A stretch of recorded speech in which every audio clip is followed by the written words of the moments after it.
Trustee Muhammad? Here. Trustee Wilkins? Here. Trustee Wilkes? Present. Trustee Basquette? Yes. Trustee Wilkerson? Present. Thank you. Trustees, you have received the agenda. Are there any changes? Seeing none, may I have a motion to approve the agenda? So moved. Second. Moved by Trustee Schmidt, supported by Trustee Wilkes. Any discussion? Seeing none, Ms. Lozinski, please. Trustee Muhammad? Yeah.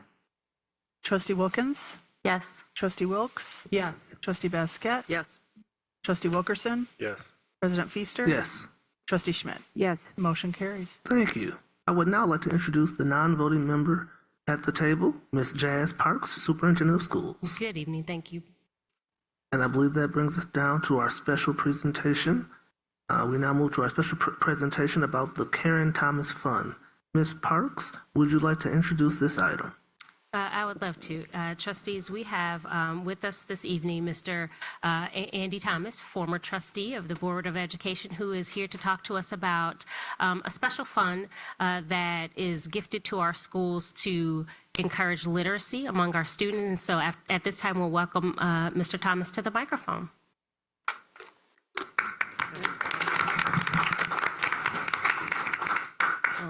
Good evening, trustees, Superintendent Parks. A lot of new faces here tonight. Big turnover since the last time that I was on the board and that I appeared here. So I do have a brief slideshow to go through with you, and I've also got a couple of teachers that I wanted to introduce. Do we have the first slide, please? Could we have it a little larger? There, that's better. Okay, so this is the Karen Thomas Fund. It is administered by the Ann Arbor Area Community Foundation. Next slide. What we are trying to do, you can't quite see the top of it, but it's we're changing lives through literacy is kind of our theme. And our next slide. This is kind of our mission statement, and it's a quote from Elizabeth Hardwick that really perfectly sums up what the spirit of the Karen Thomas Fund is. The greatest gift is the passion for reading. It is cheap, it consoles, it distracts, it excites, it gives you knowledge of the world and experience of a wide kind. It is a moral illumination. That last part about having a moral dimension to literacy, I think, is very important because it's not just enabling people to read. In order to engage with our society, with our government, it requires an ability to read critically, to read extensively, to pull knowledge from various sources. And we have a moral obligation to make sure that every citizen of our country has that basic ability. We also believe that it's not just enough for people to be able to read, but people should have a passion for reading, of being able to go out and get the information that they want, to get the entertainment that they want, to get beyond the 10-second Facebook post or the Twitter or the TikTok video that is so distracting, and really get to the heart of some things. So next slide, please. What we are doing is we are dedicated to promoting literacy and a love of reading among elementary school students, pre-K through 5 in the Ann Arbor area. So we are focusing on elementary schools. We're not getting into the middle schools or the high schools. It's elementary schools, and we do go all the way down to preschool. We have done projects in support of the preschool. The Karen Fund provides grants to teachers and other educators who seek funding for literacy-related projects. So each year we have a grant application, and teachers are invited to submit their requests, and based on how well that aligns with our purpose and our mission, then we will award funds to them. And the Karen Thomas Fund emphasizes projects targeting minorities, the economically disadvantaged, and other at-risk groups. So we are looking to help those who need the help the most. Next slide, please.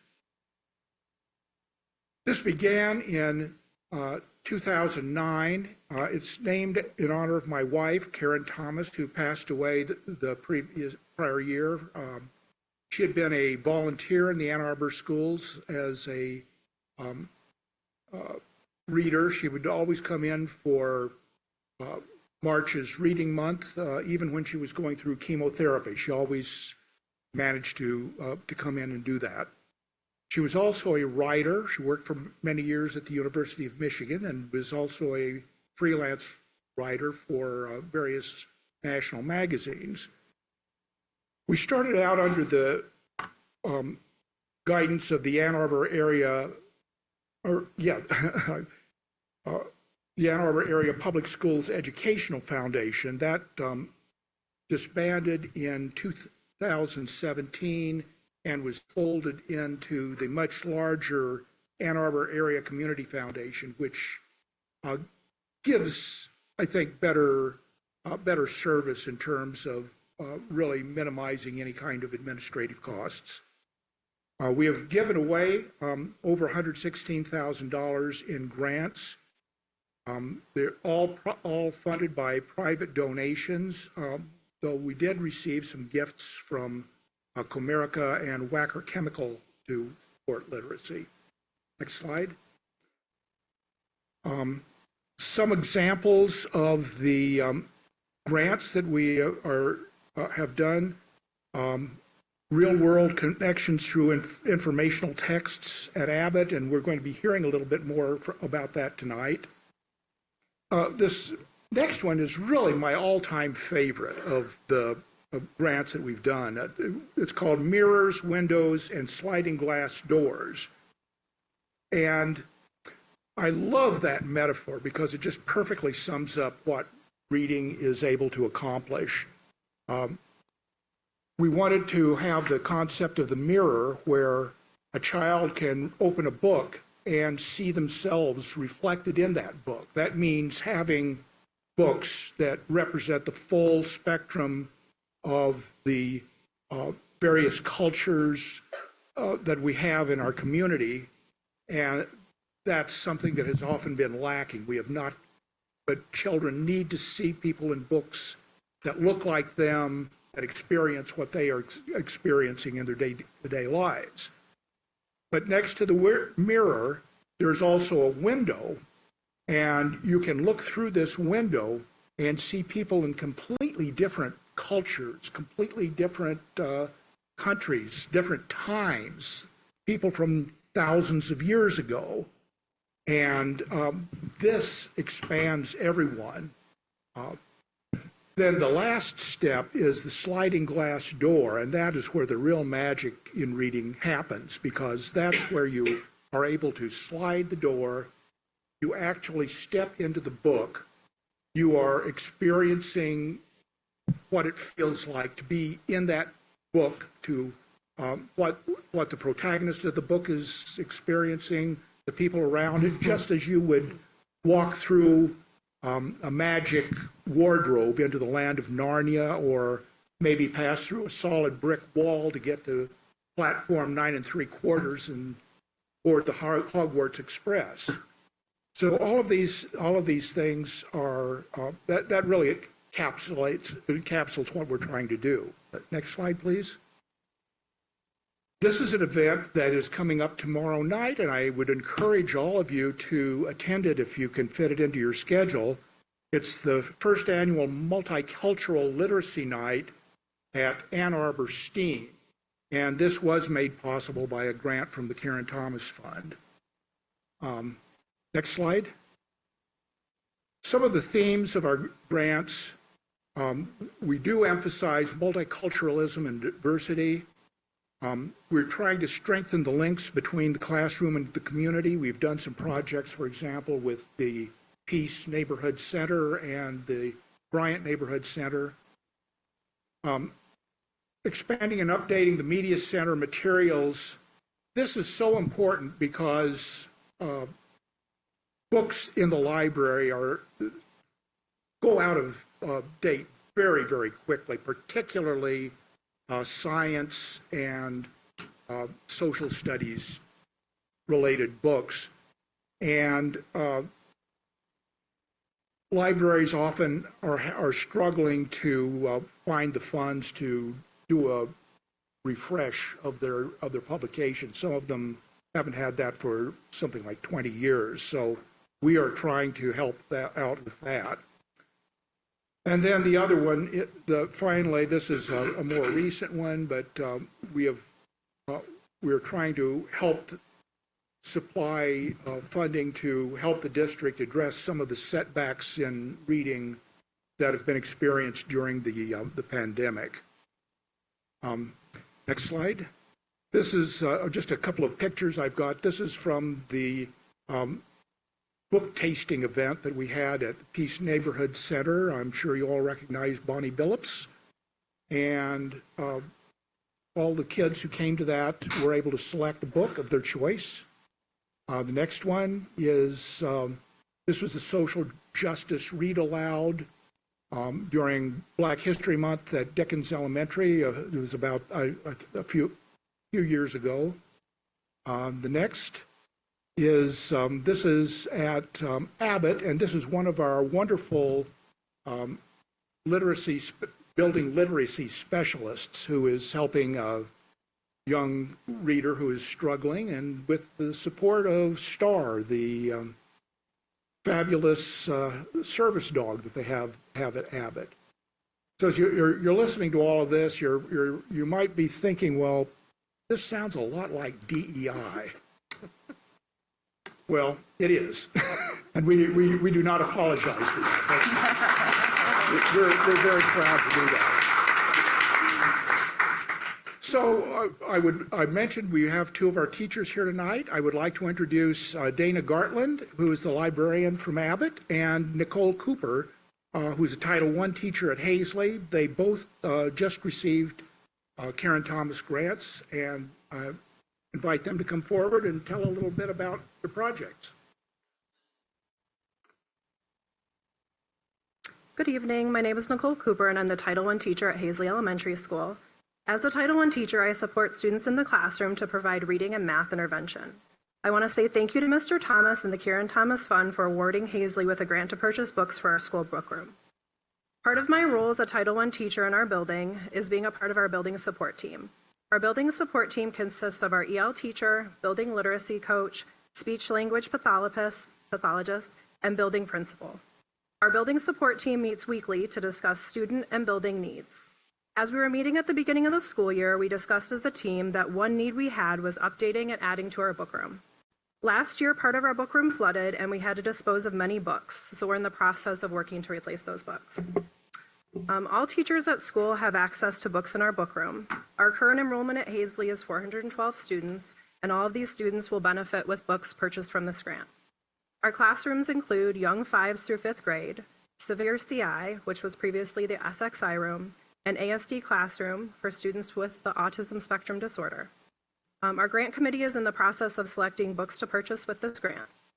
Giving students the opportunity to read physical books is very important. According to Psychology Today, reading comprehension is 6 to 8 times greater with physical books compared to e-books and e-readers. Physical books also provide an immersive experience for students, allowing them to touch the books, look at them, and flip back through the pages. Physical books also give teachers different ways of interacting with students in the classroom. Books that will be purchased with this grant include culturally relevant books for read-alouds and also reading instruction in the classroom. We're very appreciative to be a recipient of the literacy grant from the Karen Thomas Fund. Thank you.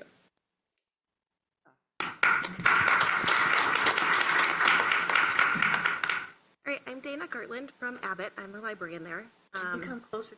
Oh, sorry. Dana Gartland from Abbott. I'm the librarian. My grant that I received was real-world connections through informational texts. Abbott is a Title I school. We have about 330 students, young 5s through 5th grade, and we also have a cognitively impaired classroom. And so for many of our students, school and the library is the only place where our students have access to books.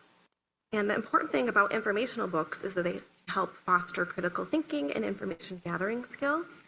That was really my focus for this school year, was to revamp our sort of outdated informational book collection. And as students grow and build vocabulary and language skills, informational books can introduce new words with pictures and glossaries to help guide their learning. So they're really important for students to look through the books.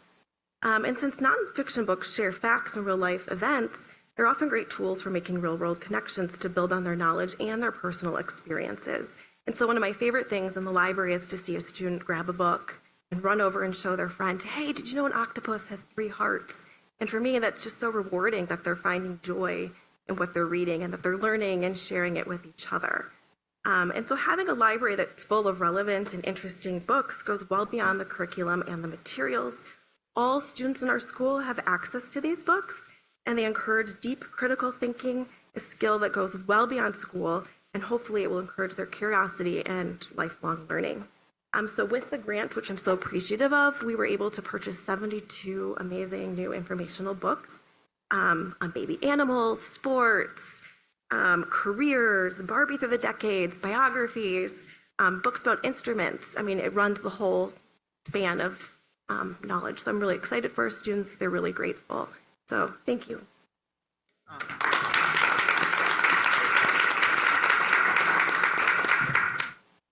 Okay, can you get the next slide?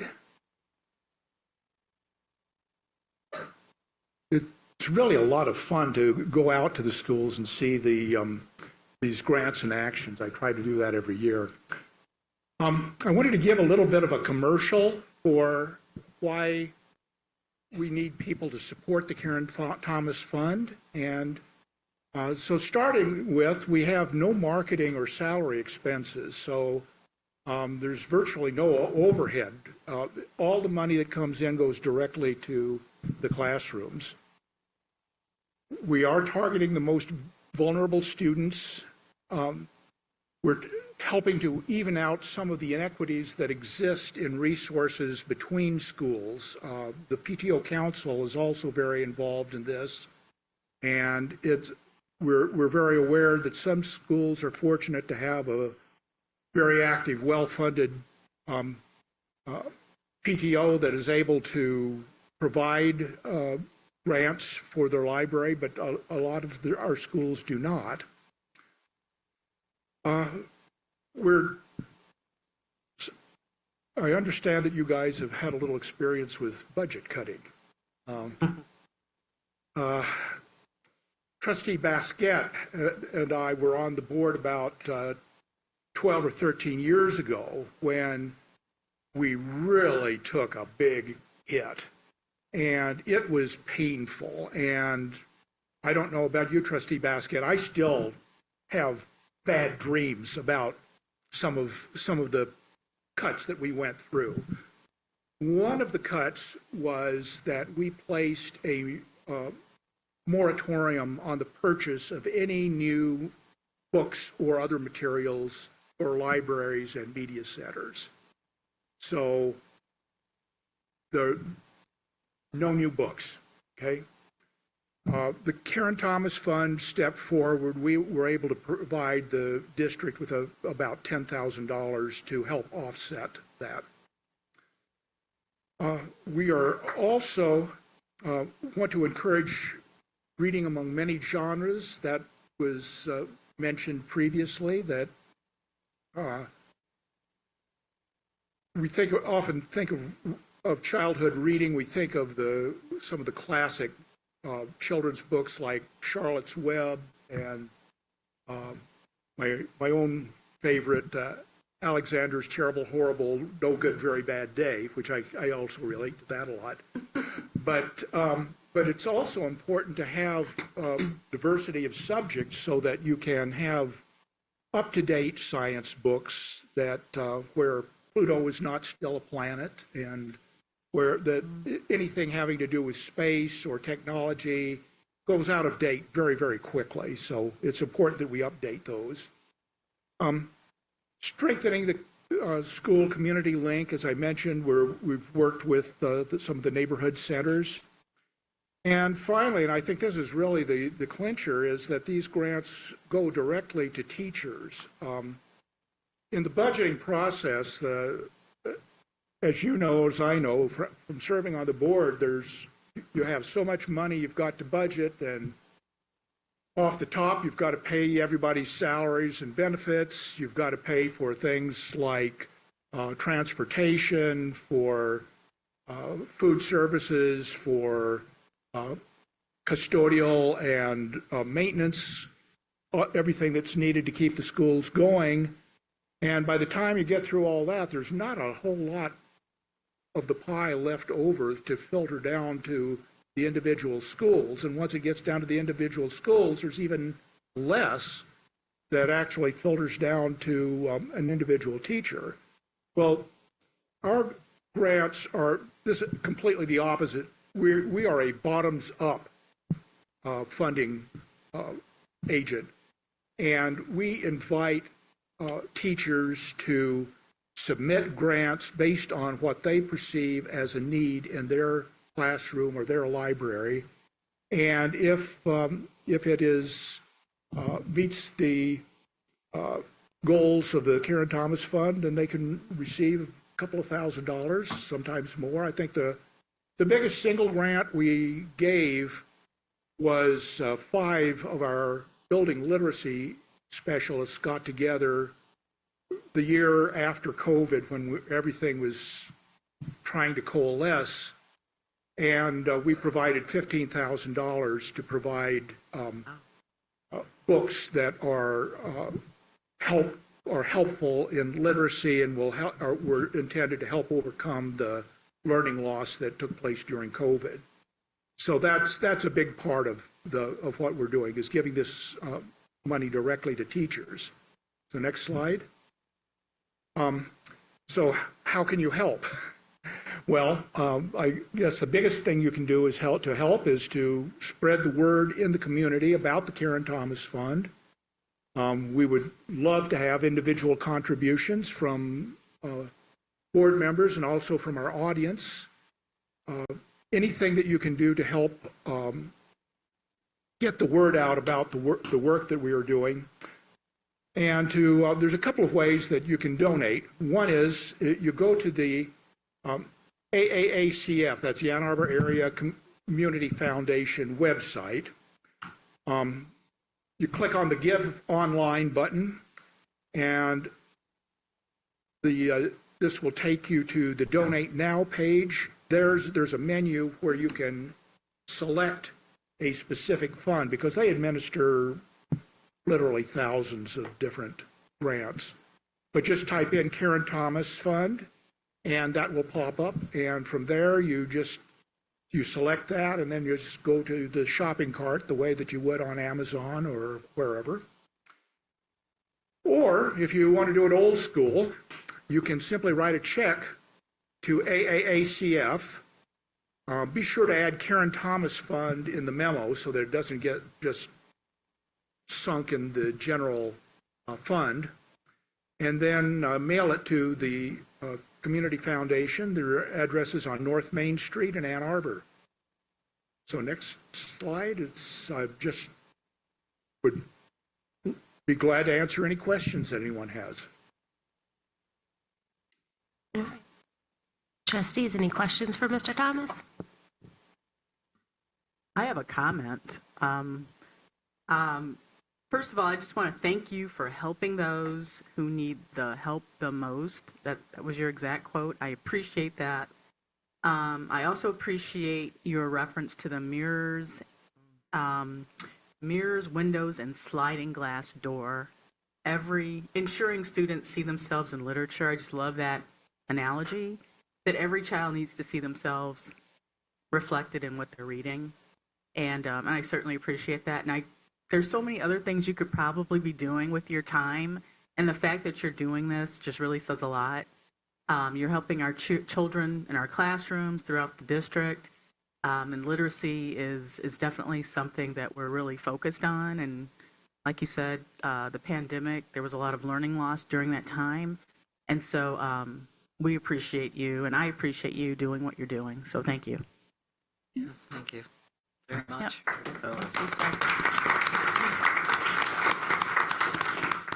Trustee Basket? Yes, I echo the sentiments of my colleague here. And Mr. Thomas, I can't say enough about how you took a very tragic situation, the loss of your first wife, and really turned it into an opportunity to give forever in her memory. I think that is just so beautiful. I want to ask, though, I'm sure you're like a lot of other funders where demand exceeds what you're able to give. Yes. Could you talk about that? Like, what percentage do you see that you have to turn away? Can folks, if they're not eligible this year, reapply? I mean, how do you handle all that? Well, the answer is we usually get about 3 times as many grants as we can fund. And it's always a difficult process to try to winnow down, because they're all good. Of all the time that I've been doing this, I don't think I can't remember one single real clunker among the grant requests. They were all very good. Some of them hit the mark a little closer than others. Some of them were maybe, they were related to literacy, but that wasn't their sole focus. But we usually this last period, I believe we were able to fund 4 grants. We've had more than that in the past. It all depends on how much money we have coming in, and we've been very fortunate to have some. I would like to acknowledge a couple of our donors. I would like to thank Steve Norton and the Norton family for making a very substantial contribution to the fund. I would like to thank the family of Peggy Armstrong, who is a former teacher and former recipient of a Karen Thomas grant, who passed away a few years ago, and in her family asked that any contributions in her memory be designated to go to the Karen Thomas Fund. So we're very, very grateful to that. Most of it, some of it was funded directly by me. Some of it was funded through a book sale that we had at Burns Park that kind of kicked everything off. But we're trying our best to keep things going, and we really could use an influx of donations at this time. Thank you. Any other questions or comments, trustees? Well, thank you so much for that amazing presentation and for all that you do in this community. Thank you.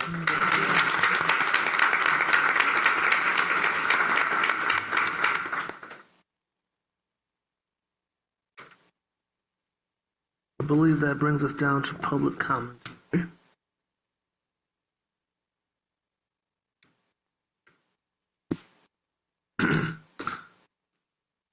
The board would like to remind everyone that individuals who have signed up for public commentary will hear their names called and are given an opportunity to speak or comment or have comments read by members of our staff.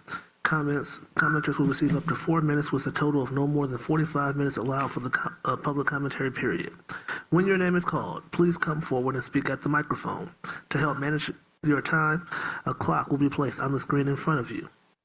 We would like to remind everyone that public comments generally pertain to the Ann Arbor Public School District matters. Comments about any individual or individuals are expressly prohibited. Also, please understand that board members do not respond to public comments, but will listen carefully and will follow up as appropriate. Ms. Ozinski, how many sign-ups do we have for this evening? We have 41 signed up tonight. Thank you. And so each person would get 1 minute and 6 seconds.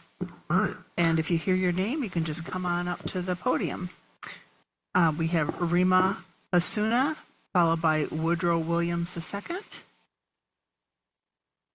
Vote to protect Policy 1300. Our designated groups ensure that the board consults marginalized communities and elevates their voices. In a time when solidarity and community are more necessary than ever, The board seems to be denying, through disingenuity, these groups access to public commentary. Public commentary is a public record.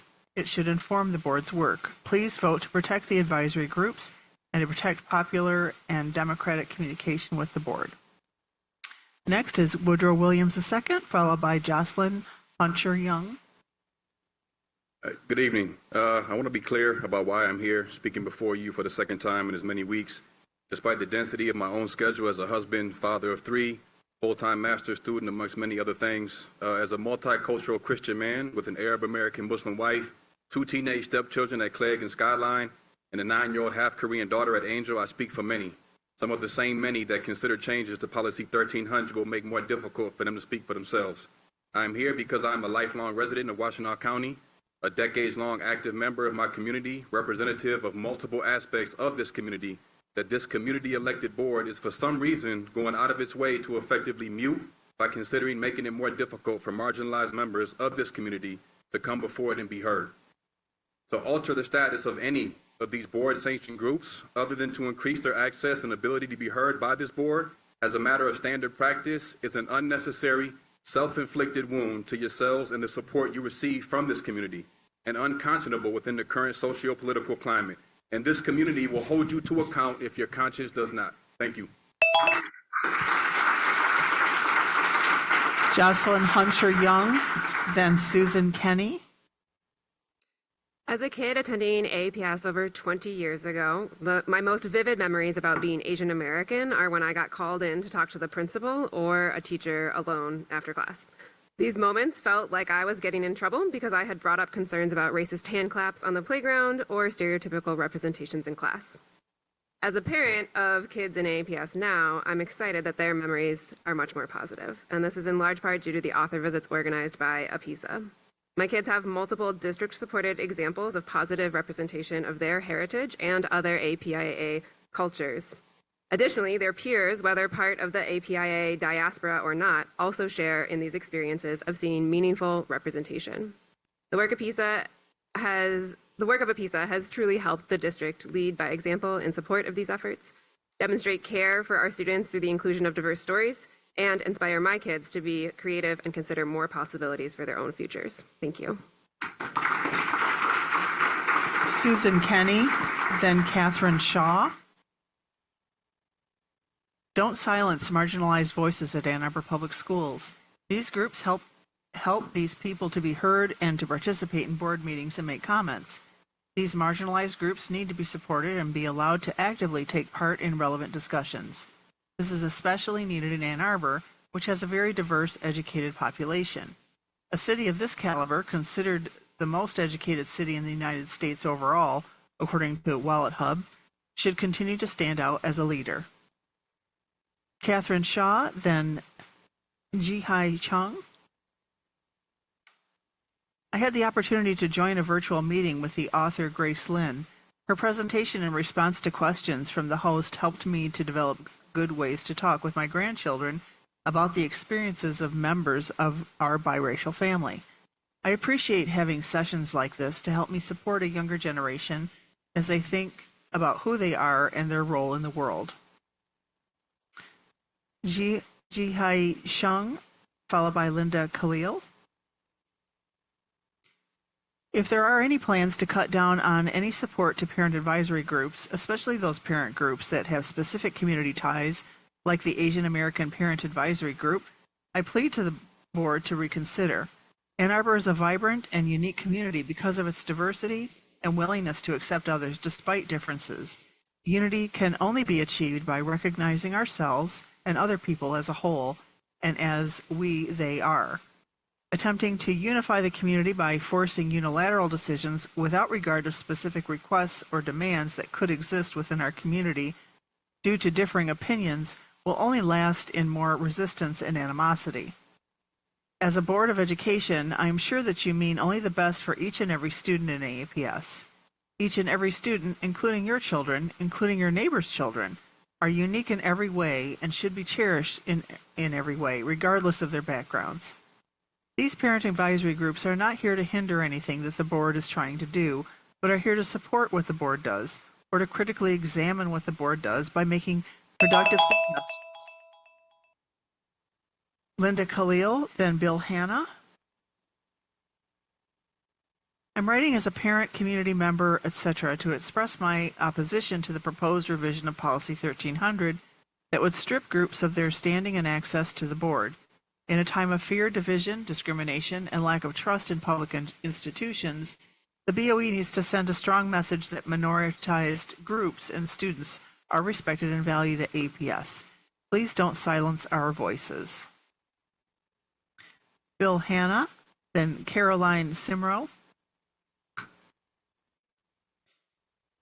Bond Committee board members explain why staging at Old Lawton was a key component of the plan, and yet now staging has been deemed not feasible.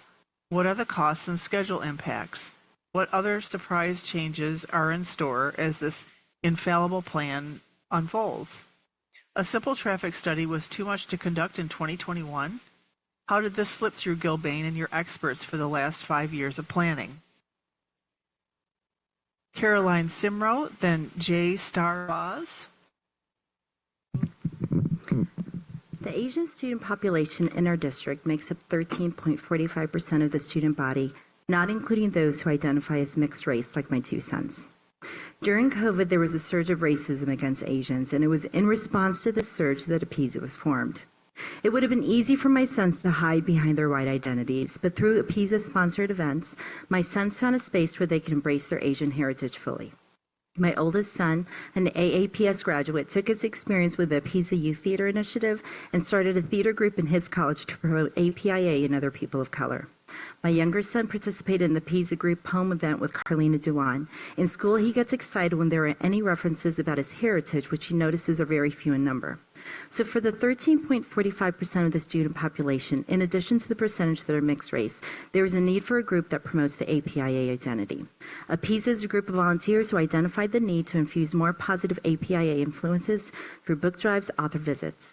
This group works to enhance opportunities of representation and equity for all of our AAPS students, and especially for the APIA student population. Thank you. J. Starbaz, then Julia Blau. Good evening. I am very sick with a cold tonight. It's also Ramadan, and at sunset we entered into the 10 most holy nights of the month. And perhaps most relevantly, I am the mother of 2 children with special needs. I am incredibly privileged tonight that I had 2 people come to the house to be able to help get my kids to bed with my partner so that I could come to be here tonight. The ability to give written comments is incredibly important for some of our most marginalized parents. For so many of us who have kids with special needs, the ability to come here is just, it's an incredible privilege. I would like to see us keep writing comments so that we can ensure that there's greater access. I'm also a hospital chaplain. I see people all of the time who are sick with cancer, and I think about Mrs. Thomas, and I'm so grateful that she was able to keep going in as she had chemo, but I think about our families who can't and how difficult it would be to identify who has a disability that would make them somebody who could have the privilege of write-in and who couldn't have the privilege of write-in. And I just request that you please think about keeping that on. I will also say that the Native American drumming program last week, which was organized through Ann Arbor Public Schools, was awesome, and my kids have benefited so much from the diversity that's brought in. Thank you. Julia Blau, then Tahani Othman. Good evening. I am the mother of a Skyline student and a recent Skyline grad. I'd like to echo what a lot of other commenters have said about keeping the parent advisory groups. It is, first of all, more efficient than having individuals come up and make the same similar comments over and over to allow people who are in a group to make a group comment. It promotes equity, which is allegedly a goal for AAPS. And it is a way for people who may not feel comfortable commenting to have their voices heard. Specifically, I'm a member of the Ann Arbor Youth Gender and Sexuality Alliance. I am the mother of a trans child. Not everyone can do that. Not everyone can get up and say that without being targeted. I'd also like to keep written comment. This building is very difficult to access. It is impossible to access by bus. The people with disabilities or health problems may find it very difficult to be here at all.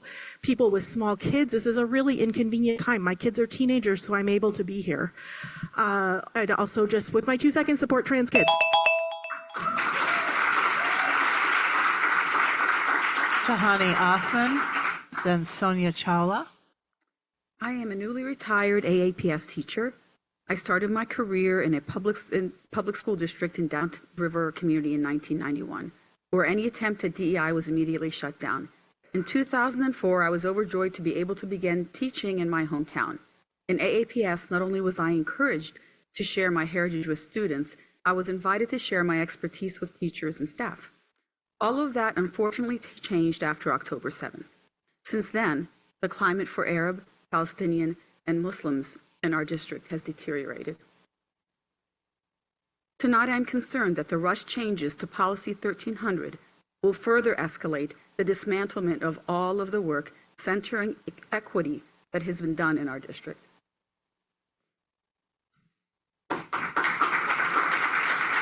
Sonia Chawla, then Deshawn Leaf.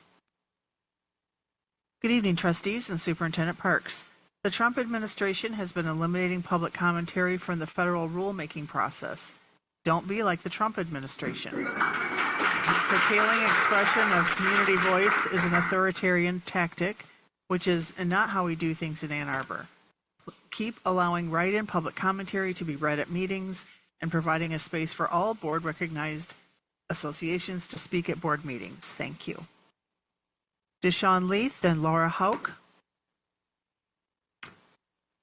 Deshawn just writes youth support. Laura Hauk, then Luke Jackson. Greetings, board members and administrators. Please carefully consider changes to public commentary rules by prioritizing representation, consistency, and clarity. Here are some suggestions. Speakers who can't be physically present should still be allowed to speak, perhaps by calling into meetings. Speakers should have consistent time limits at each meeting regardless of the number of speakers. Groups should maintain their reserved time, perhaps with time limits. Prioritize speakers addressing a current agenda item and those who have not spoken at recent meetings. These speakers could have time at the beginning of the meetings, while others could speak at the end. Please understand that public commentary is crucial to community members' engagement, and strive to create an environment in which the public feels empowered to contribute to our shared goals. Thank you for your consideration. Luke Jackson, then Nuri Bay. As an educator, I've seen firsthand how the work of Asian Pacific Islander South Asian American, APISA, parent group has enriched our school community. The virtual author talks have given my first and second grade students the opportunity to see themselves reflected in literature and learn about cultures and experiences beyond their own, fostering a more inclusive and engaging learning environment. We should amplify these voices, not eliminate them. This work is vital to our community, and I hope to see it continue as it makes AAPS a stronger, more welcoming place for all learners. Nuri Bay, then Birgit Reich. I want to express my strong support for APISA and the incredible work they are doing to enrich APS. Their efforts to bring more books by Asian and Pacific Islander authors into school libraries have had a meaningful impact on students, including my own children, who have enjoyed exploring these diverse stories. This is especially important given the size of APS's Asian population, as it ensures that students see themselves reflected in literature while also broadening everyone's perspectives. I deeply appreciate APISA's commitment to diversity and inclusivity and hope they continue their invaluable work in making our schools a more balanced and enriching and learning environment. Birgit Reich, then Jean Lee Tang. I hope the 4 board members who voted to destroy part of the Thurston Nature Center, destabilizing the Millers Creek watershed, and taking most of the green spaces away from Thurston students, take time Thursday or Friday to actually visit the place during recess. You will see what you so easily give up, and you will also understand why 500 children right next to the remnants of the nature reserve will drive the surviving fauna away. Next week will be too late, and I am sad you don't care at all about anything that makes our neighborhood and the whole city what it is. Care for children, care for the environment, care for the wide majority of neighbors, and making decisions for the greater good. Xianli Tang, followed by Kristen Ochimogo. Dear board members, I can still clearly remember the joy on my children's face when they told me that their school principal recognized Asian Pacific American Heritage Month during the school assembly for the first time, and the excitement my daughter had when she told me half of their class read the book How to Trap a Tiger, which is a book Angel Library received from the Apisa book drive. These events were an important part of healing for our family from the anti-Asian hate during the COVID pandemic. The book drive and the AAPI speaker events initiated by Apisa Parent Advisory Group made me hopeful for the future of America in which we wouldn't be viewed as perpetual foreigners. Please keep supporting the efforts of Apisa Parent Advisory Group. This will attract and retain more families in our district and help build a stronger community for our children to thrive. Kristen Ochimogo, then Rachel Eiler. I'm writing in with my unequivocal support for maintaining public commentary for approved groups and individuals with no policy changes. Despite the conversation at the last meeting, the community does not feel engaged with emails to board members. APS can be a leader in accessibility and engagement with organized, marginalized communities. Keep Policy 1300 as is and approve the 3 groups who have requested approval. It is our chance to take a stand and do the right thing. Rachel Eiler, then Sarah Shea. I'm a parent of 2 students at Hazley Elementary School. As a parent in the community that deeply values diversity and inclusivity, I'm writing today to urge the board to continue support of the Apisa Parent Advisory Group and other cultural parent groups as well.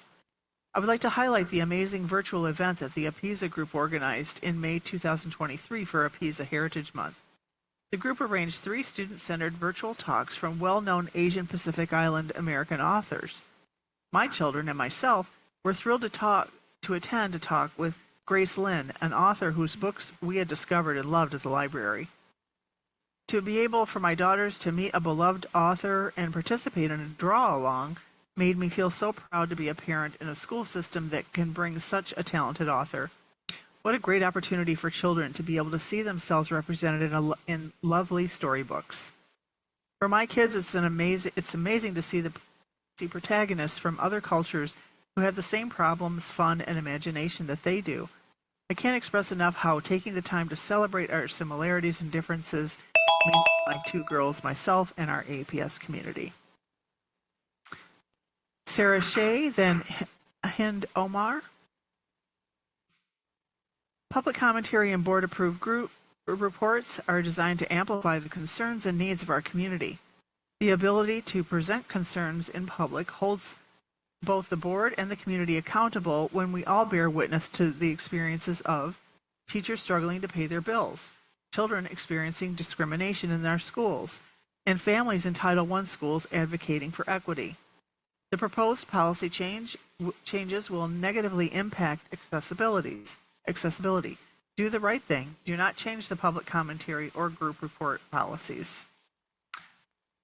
Hind Omar, then Alex Belhai. Good evening. I'm Andrew Dyer. I'll be making comments on behalf of Hind Omar, who is legally blind and cannot see the timer above, but is present today. That's all right. So, my name is Hind Omar, a proud AAPS and U of M graduate, and a mother living in Pittsfield. I was a student at community high school when the Arab American group was formed. I was the only Arab American at my high school. I was in first grade at Allen Elementary when I became the designated translator for Arab students newly immigrated to the United States, for everyone. I was in third grade, the first time I learned the word terrorist, when in social studies and a Time for Kids magazine taught me and taught us that that word was what looked like me. I was in sixth grade at Tappan when I learned that my religion was described as, quote, beheading women during social studies. In high school, I was not allowed to introduce Palestine as a multicultural event idea without splitting the room in half. I was told that it would be unfair to introduce my Palestinian culture outside of the context of Israel. Our group allowed for healthy engagement between students, parents, and the board You're all celebrities to us, making decisions on our behalf. These groups, based on their lived experience, felt necessary to form groups. The equity and advocacy of our children should be celebrated and not hindered.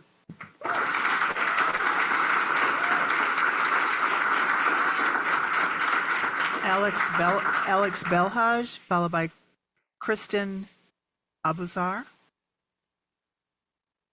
Changes to Policy 1300. My name is Alex Belhaj, and I am an APS alumnus, Ann Arbor resident, and community member. I'm writing today because it is my understanding that the APS board is considering doing away with board-designated groups and their guaranteed ability to participate in school board meetings. These board-designated groups represent marginalized students and their communities within the Ann Arbor School District. It is difficult to understand how at this moment in our country's history of complete and outright attacks on DEI and marginalized communities that such a measure would even be considered by the APS board. Shouldn't you be doubling down on your support for these communities? How does removing these boards' designated groups work towards the goal of diversity, equity, and inclusion? I encourage you to consider making even more time to hear from the board-designated groups. Christine Abuzar, then Ahmad Dari. Respected board members, my name is Christine Abuzahar, and I'm here as a community member. Concerning the board-designated representative organizations, I see you as being among the beneficiaries. You need to have open channels of communication with all subsets of the community you serve, or else be at risk of inequitable treatment and resulting lower quality education. Frankly, I will say that I consider it discriminatory to bring this issue up for debate in Ramadan when it is hard for those who are Muslim to attend. What would others think if an issue of special significance to their ethnic or religious group was debated at the time of one of their religious observances?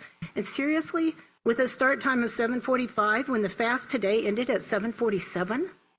This situation is a prime example of the need for the designated representative organizations, including the Arab American Advisory Group. Please keep these designated groups, all of them, and keep communication with them open. Thank you.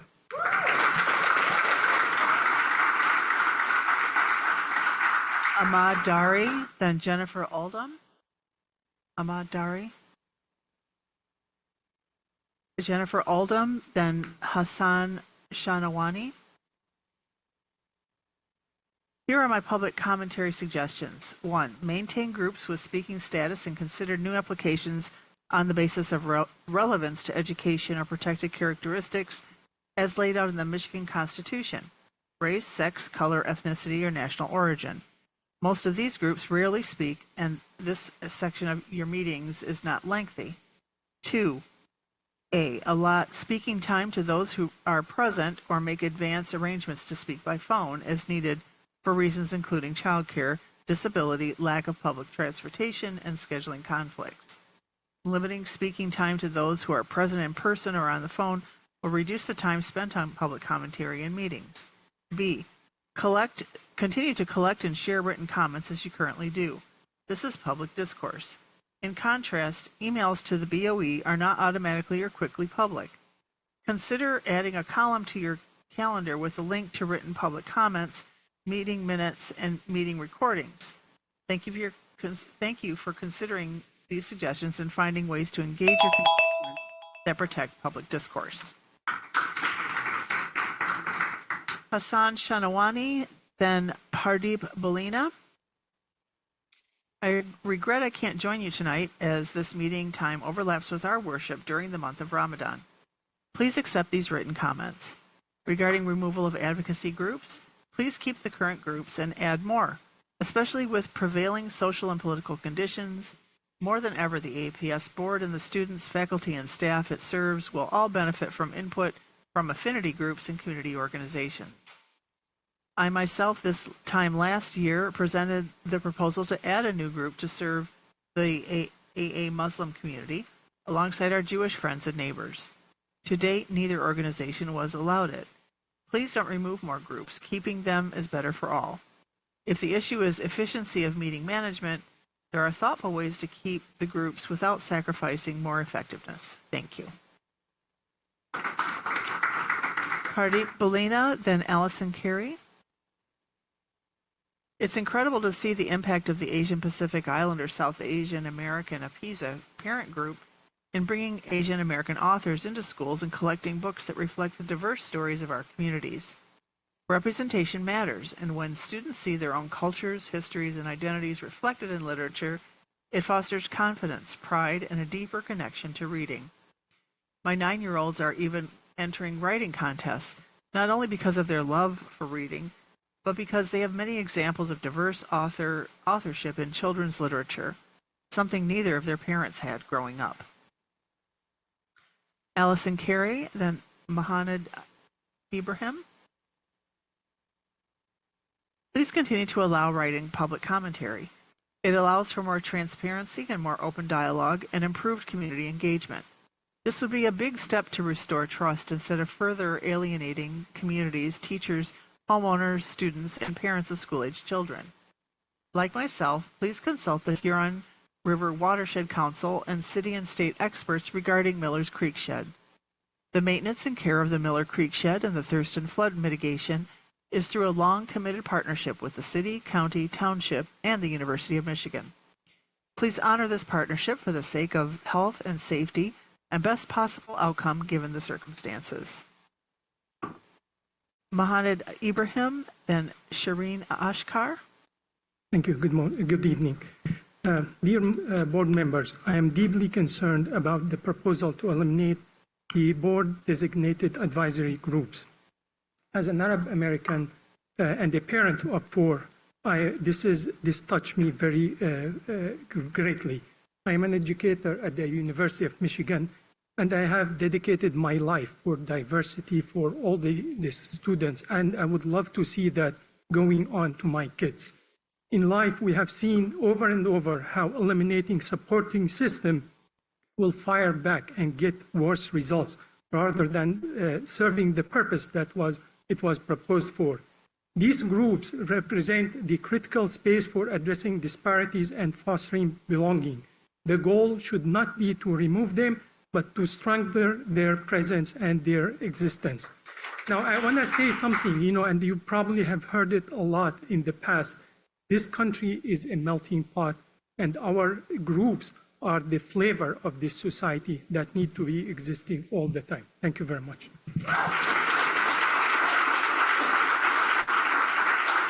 Shireen Ashkar, then Asma Zani. As an APS parent, I am writing to express my concern and strong opposition to the proposed revision of Policy 1300.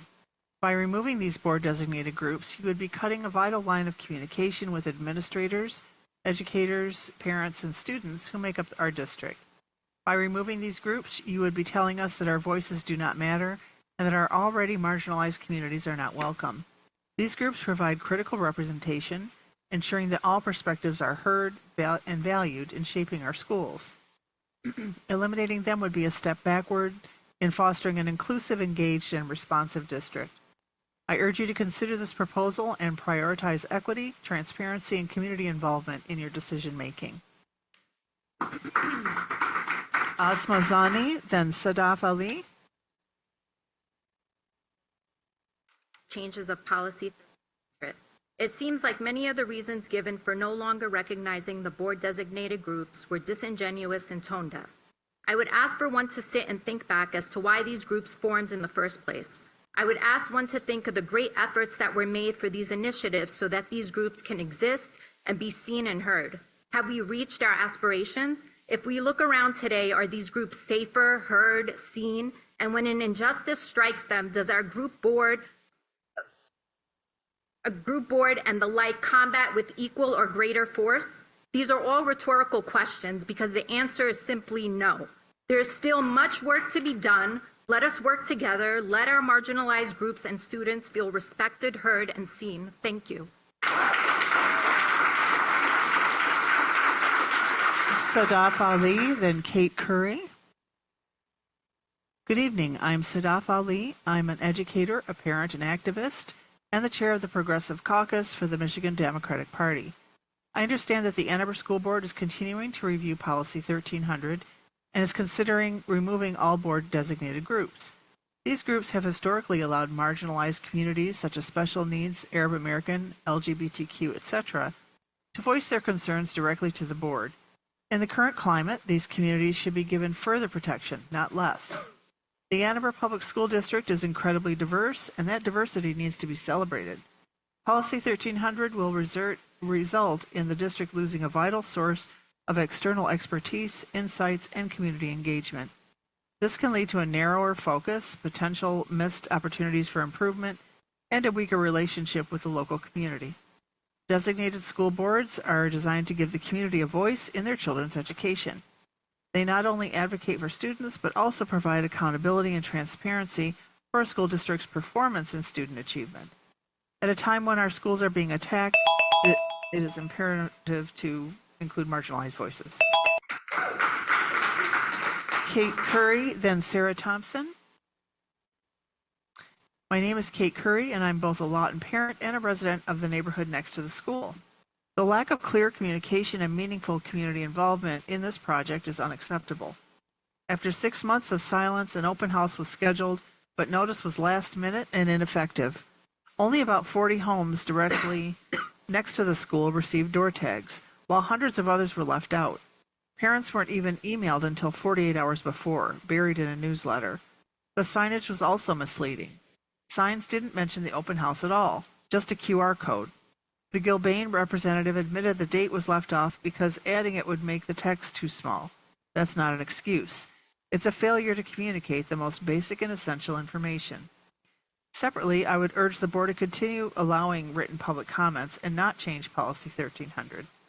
Limiting public input would only further shut out the voices of families and community members. This process needs to be more transparent and accessible. I ask the board to do better. Thank you. Sarah Thompson, then Erica Levin. Sarah? Are you, Sarah, coming to the... Okay, sorry. If the board wants to shorten meetings by having less public commentary and less time devoted to underrepresented groups, the solution is not to attempt to silence those voices. The solution is to be sure that the community feels heard and represented in the first place. Unfortunately, the scorn several members of the board have shown for the public in recent history demands that as many people as possible lift their voices in as many ways as possible. Erica Levin, then Andrew Dyer. I want to ensure that materials for Arab Heritage Month is balanced, objective, and respectful of all students for Board Policy 6190. Information posted on the AAPS website by the Arab American Advisory Group in previous years refer to sources that Israel should not exist. Certain books and resources may add to anti-Semitism by marginalizing and demonizing Jewish people. There is already enough hate in the world. And since the main theme of tonight is Policy 1300, it seems clear to me that the minority Jewish community is not represented. Thank you.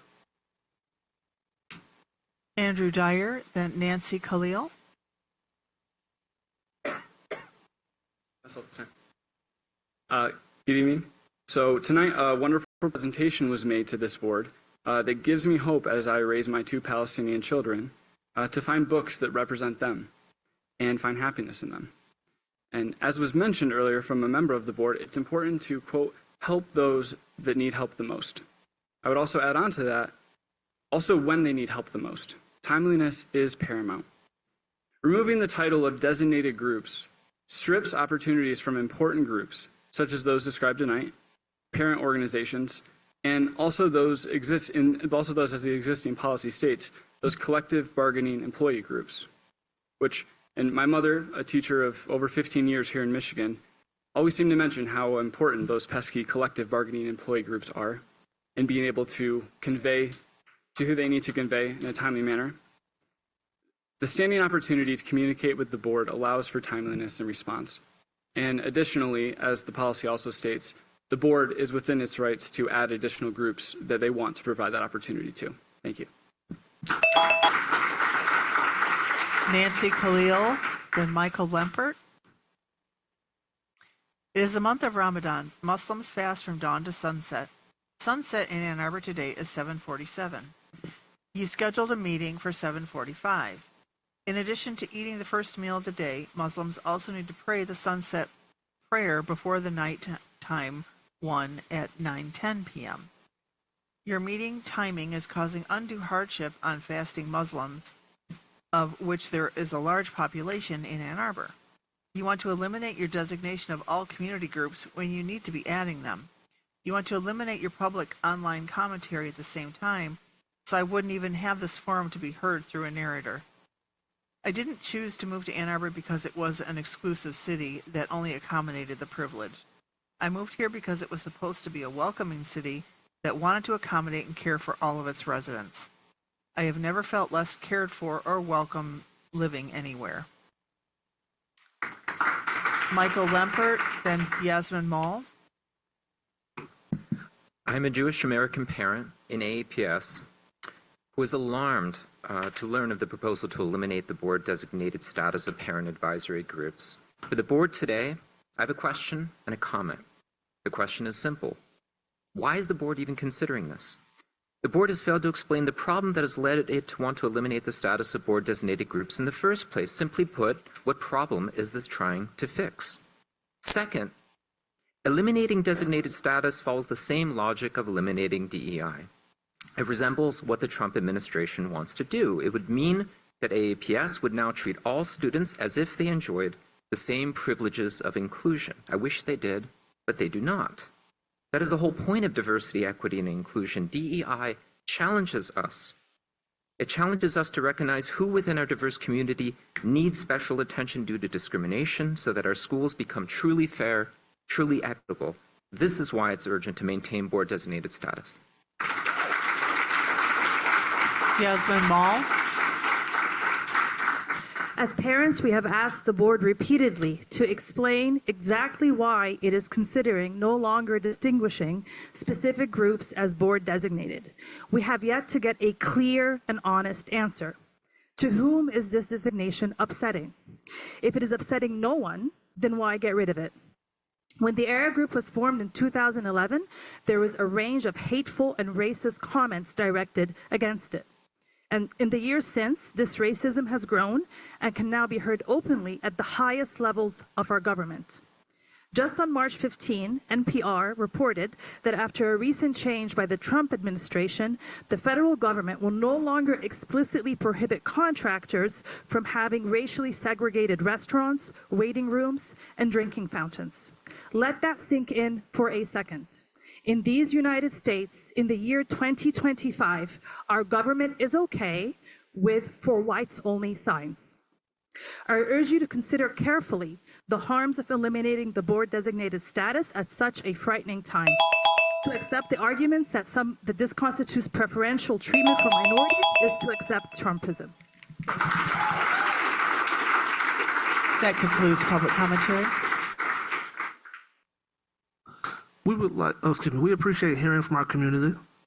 The board would like to thank everyone who spoke and shared their comments tonight. We would like to note that all written comments are publicly available on board docs in the public commentary section of tonight's agenda. Ms. Parks, are there any points of clarification? Thank you, President. I know that the board will continue its conversation about public commentary and board designated groups. And so the point of clarification that I would offer tonight is about the comment related to the timeline for the Lawton Open House. We received the feedback about the signage, and the team has heard that message, and we will look at how we can better communicate dates through some of that signage. But the dates were publicized prior to 48 hours notice. Those dates have been publicized for the past couple of weeks through the Friday email that goes out to district families. And so again, that said, we will still continue to look at the feedback we've received about the dates on the signs. I'll also add a point of clarification. Many of the comments tonight indicated that we would be eliminating groups. I want to make sure that it's absolutely clear that this policy 1300, the change that is being proposed, is not contemplating eliminating groups. It is contemplating eliminating the designated status. We did not create these groups. We cannot eliminate these groups. So I want to make sure that is 100% clear. Ms. Ozinski, do we have any reports of groups and associations? Oh, we do. First from Mr. Fred Klein for the AAEA.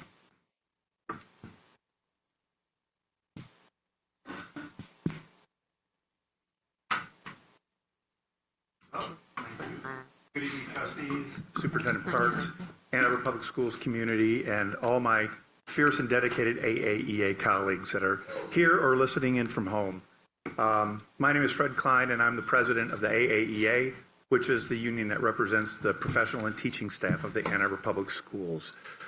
Tonight, first, I'd like to take this opportunity to thank trustees Wilkes, Wilkerson, and Schmidt for attending our AAEA Elementary Caucus yesterday. Your presence allowed for a robust and meaningful conversation where our caucus members were able to share their concerns and the challenges specific to our elementary staff. It is this kind of engagement that fosters positive relationships and solutions for our educators and students alike. So thank you. I also want to take a moment to highlight and recognize the important work being done by our AAEA caucuses. These groups are integral in advocating for and representing their specific constituencies. We currently have 5 active caucuses working on behalf of our members. The Elementary Caucus, chaired by Anita Ringo from Bach Elementary School. The Secondary Caucus, co-chaired by Kim Dean from Skyline and Karma Nordstrom from Clegg. Our Office of Special Education, or OSE Caucus, co-chaired by occupational therapist Christy Yee and school psychologist Tracy Loveland. I would also like to recognize Concetta Lewis, the Director of Special Ed, who makes regular appearances at their meetings. Thank you, Concetta. Our Special Area Caucus, so that's a caucus that represents our elementary art, music, PE library, and our secondary electives teachers. And that is chaired by Abby Alwyn from Clegg. And then we have our LGBTQ+ or Pride Caucus, and that's chaired by Maggie Rohde from Bryant and Pittsfield. These leaders, along with their dedicated teams, are deeply committed to ensuring that the voices of their constituencies are heard and that we continue to make progress on issues that impact our members and ultimately our students. Watch your email inboxes, trustees, for future invitations to attend these caucuses and to engage with them. Speaking of our Pride Caucus, I would like to recognize that this week marks the 23rd National LGBTQ Health Awareness Week. While we as educators are not healthcare providers, it remains essential for us to provide safe and welcoming spaces for our LGBTQ+ students and colleagues. Mental health and well-being are critical components of the educational environment, and it is incumbent upon us to create inclusive spaces where everyone feels valued and supported. I want to express my gratitude to all AAEA members who contribute to creating these safe environments, especially during these challenging and politically turbulent times. Turning to the issue of bargaining, our AAEA bargaining team has been working diligently in preparation for our successor agreement bargaining, which will begin soon after the upcoming break. In addition, we currently have 2 teams preparing to negotiate the school calendar and our Appendix 5 of the collective bargaining agreement, which covers supplemental positions within our contract. As I've emphasized previously, the successor agreement will be crucial for the future of AAPS, and the stakes are high. One pressing concern that we continue to face is the ongoing loss of teachers, particularly our more experienced veteran educators. The reason for this exodus is clear. The pay scale for our teachers at the top level falls far behind the salaries offered by our comparable districts. While AAPS claims to be exceptional, it is important to note that we are not exceptional when it comes to how we compensate our teachers and staff, those who are directly responsible for the education of our students. This is a serious issue, and as a board, you must demand that the district take a concrete path toward excellence. That path begins with ensuring that AAEA members are financially respected for the critical work they do day in and day out for our students. It is imperative that we work together to restore the excellence of this district. If we fall short, It will have disastrous consequences, continuing the erosion of our programs and accelerating the departure of our talented members. Thank you for your time and attention. Let's continue to collaborate and make AAPS the exceptional district we all know it can be. Thank you.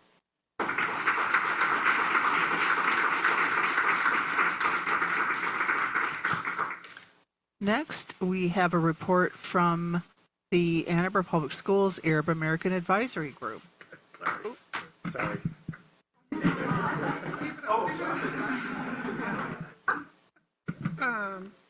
Good evening, trustees, Superintendent Parks, and community members. My name is Dr. Shadon Natia. I am a parent of 2 students at Abbott and have been a member of the Ann Arbor Public Schools Arab American Advisory Group for the last year. So, and I'm honored to represent our group in making this statement about Policy 1300 and asking that it not be revised so as to do away with the board designation of this group and our ability to speak at board meetings. I apologize, we had created a brief slide deck to help demonstrate our points, but was asked not to share it. I'll do my best. So we want to explain to the board the origin of our group as an invited group, why our work in partnership with the district is crucial, and why we think any revisions of Policy 1300 should not be done in haste and in a way that further marginalizes and alienates community members. We're hoping to start with a brief explanation about the community that we represent. Arab Americans are a heterogeneous group that includes people with origins from 22 Arabic-speaking countries in the world. These countries, and by extension our community here in Ann Arbor, are home to diverse ethnic and religious groups. Not all Arabs are Muslims, and not all Muslims are Arabs. We represent individuals who are Christian, Jewish, Alawite, Druze, and Muslim. We further thought it would be helpful for the board to have more information about the origin of the AAPS Arab American Advisory Group. This is crucial for the discussion tonight because, as you'll see, removing the board designated status would in fact amount to the dissolution of our group. The Arab American Advisory Group was created in collaboration with AAPS in 2011 as a result of the strategic plan of 2007 to 2012. In 2011, trustee Glenn Nelson approached members of our community asking them to partner with the school board to create the AAPS Arab American Advisory Group. This is because the district was concerned about Arab Americans leaving our district and because there was a lack of representation in the curriculum and staff of Arab Americans. The group did not initially grow out of a community impulse. We were not started to come here and take the board's time with complaints. We were asked to support the district and we followed this invitation. Over the last 14 years, the group has been composed of a diverse group of active members from the community who have volunteered their expertise. We are parents of Ann Arbor Public Schools students, faculty members at academic institutions, and a number of AAPS teachers. From its inception, we have had a Board of Education liaison. For the first 10 years, it was Glenn Nelson. When trustee Rima Mohammed joined the school board, she became our liaison.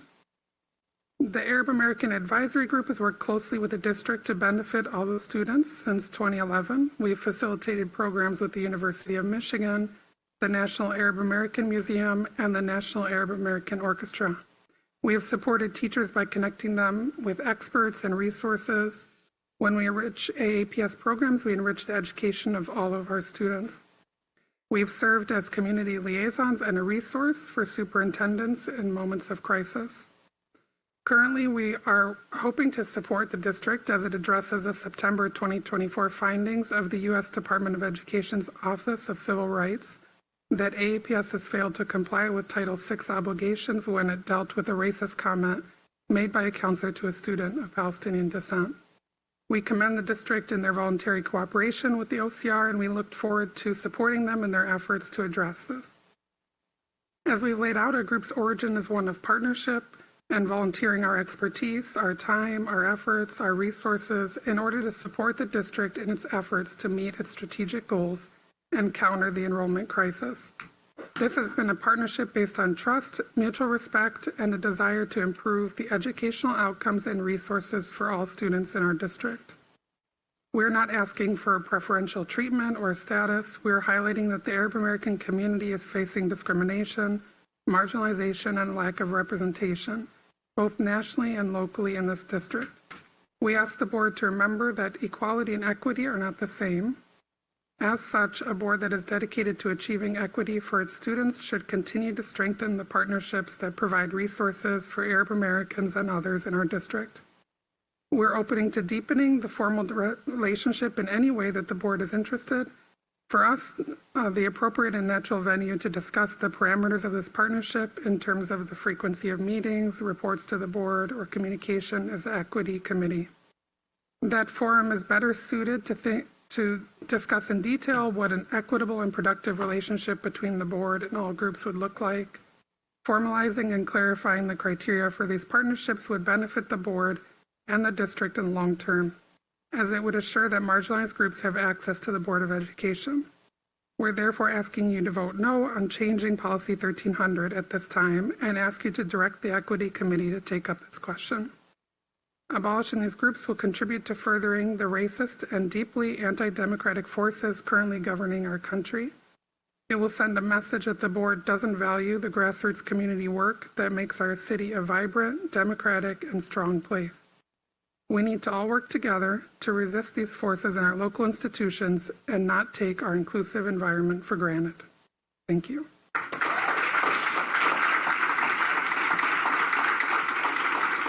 Next, we have a report from the Ann Arbor Youth Gender and Sexuality Alliance.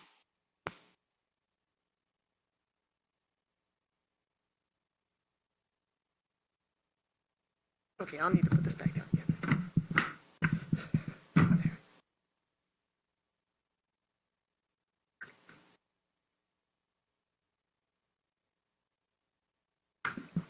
Okay. Hi, everybody. Good evening. My name is Jenny Allen, and I'm the administrator for the Ann Arbor Youth, Gender, and Sexuality Alliance. And I'm joined by my colleagues, Susan Grossman-Bond and Julia and Marcus, who are some of our various members. We represent a group of 276 individuals, and we're getting new members literally every week. We have new people join our group. Our mission is to protect and advocate for LGBTQ plus students in Ann Arbor Public Schools. It's that simple. In order to join our group, you have to be either an ally or a member of the LGBTQ plus community, and you have to be affiliated in some way with Ann Arbor Public Schools, either as a parent, student, or staff member. And Susan, I remember when you came to our very first meeting back in the day, which I really, really appreciated. We don't report to the board regularly. We do a lot of work behind the scenes. And if you guys want more regular reports, I would totally do that. I didn't think that was the intent behind everything happening tonight, but certainly if you guys want to hear from us and what we're doing, we're always happy to share that with you guys. A lot of our work is creating and publicizing programs that are geared towards LGBTQ plus kids here in Ann Arbor. We have a lot of partners in that effort, the YMCA, MOASH, the Transgender Task Force, that we liaise with here. Anytime you want to know all about that, I'm happy to sit down over coffee and tell you guys all about it. We also share resources for kids and their families. And then we also just form a safe space in our Facebook group for parents and kids to ask questions about anything they want to know about school, name changes, what rights they have, that kind of thing. We get a lot of questions. We also get a lot of questions from people who are considering moving to Ann Arbor Public Schools because they know that we're a safe district. And so we hear from people all the time. I've gotten some really crazy stories from people who are coming from rural parts of Michigan. One family sold their house, sold their lakeside house, sold their boat, and moved to Ann Arbor so that their trans kid could be safe and enrolled at the school where I'm a teacher and parent. So, I mean, we also just sort of I think act as like an onboarding ramp in a lot of ways for families that are looking for that safe haven. They can reach out to us. We have this robust public presence. They know where to find us, and we can help them get situated here in Ann Arbor when they enroll in Ann Arbor Public Schools. So yeah, we also, we help coordinate community dances and playground hangouts for the little kids and other events for LGBTQ plus kids in the district. So anytime you guys want to know about any of that stuff, I'm happy to take questions now or at any other time if you guys want to know what we've been doing. We have some questions about the proposed resolution. None of us have seen the exact wording. We don't know what's in it. It hasn't been made public. So we have no idea what's actually in this resolution that we're all sort of concerned about. But we're obviously all concerned that any attempt to limit our voices and access sends a pretty horrible message, a chilling message, if you will, especially to people who are considering moving to Ann Arbor Public Schools because we're that safe haven.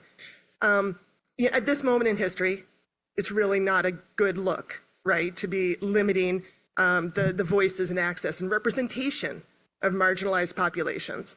Hopefully that's not actually what's going on here, but without any knowledge of the proposal, I can only say that we are trusting you guys, the board, to remain accessible to your most vulnerable constituents, to not, to use this as an opportunity to amplify our voices and not cut them off.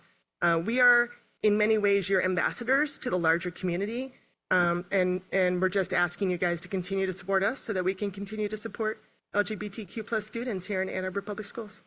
Thank you for your time. We are allowed to take those. So if you have any questions for us, we're happy to answer those now or any other time. I'm very easy to find. Thank you all.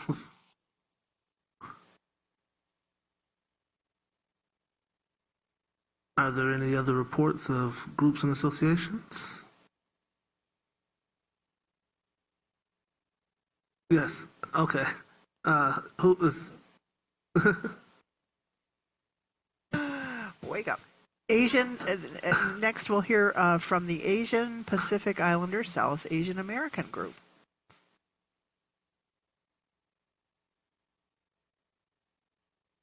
Good evening to all of you, and thank you again for continuing to provide this space and opportunity to speak with you on behalf of the Asian Pacific Islander South Asian American Parent Group, commonly called APISA. I am Yu Yingtian, and I am a parent at Huron High School. Our group has done a lot of listening and reflecting recently as we worked to process what was shared publicly at last week's meeting in regards to board-designated groups like APISA. We know and trust that each of you has done the same. And as you move forward to discuss and ultimately vote on changes that could impact our group and multiple other groups of parents, we wanted to take a few minutes to share some of our thoughts and questions. First, know that we recognize this is a complicated time for our district. There are national and international concerns that play out locally. There are constraints and limitations that we can't be fully aware of for a variety of reasons, and yet we know the board and our district leadership are working diligently to ensure a better and more secure future for AAPS. You all have to navigate so many demands and make hard decisions daily.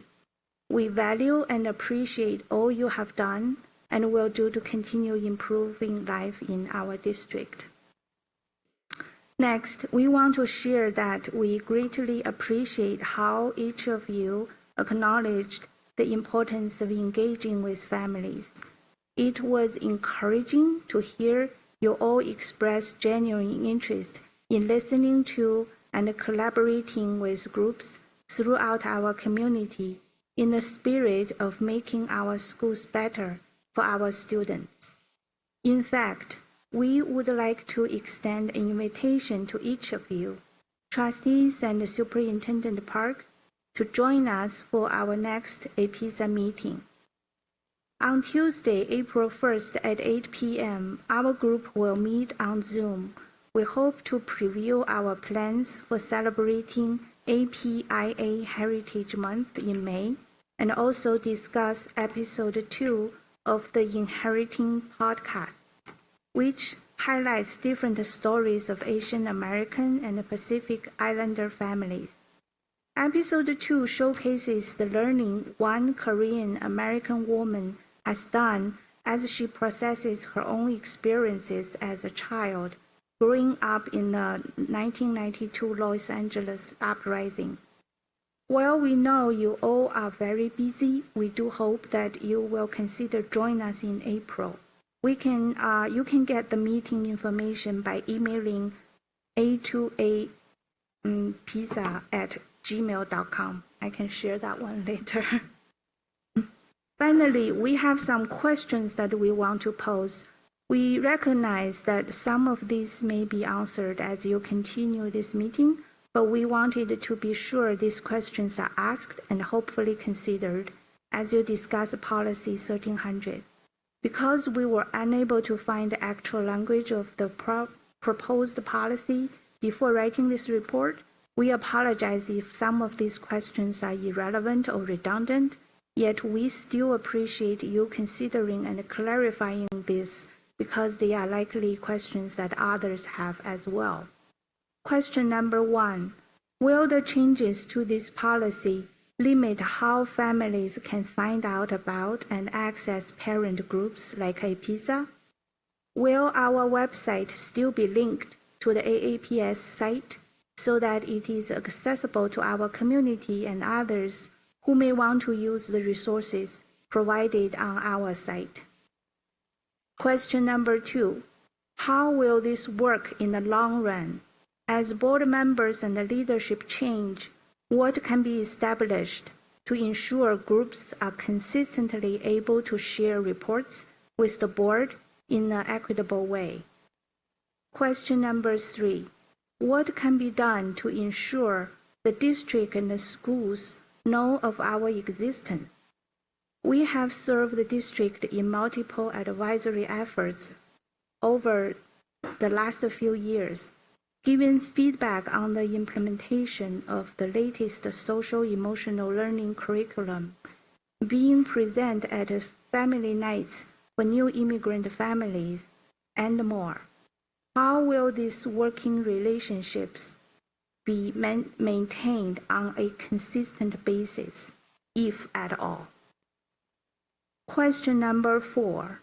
In what ways will the policy changes limit the credibility of our group as we approach authors, guest speakers, and others with whom we hope to engage in designing programming for AAPS students?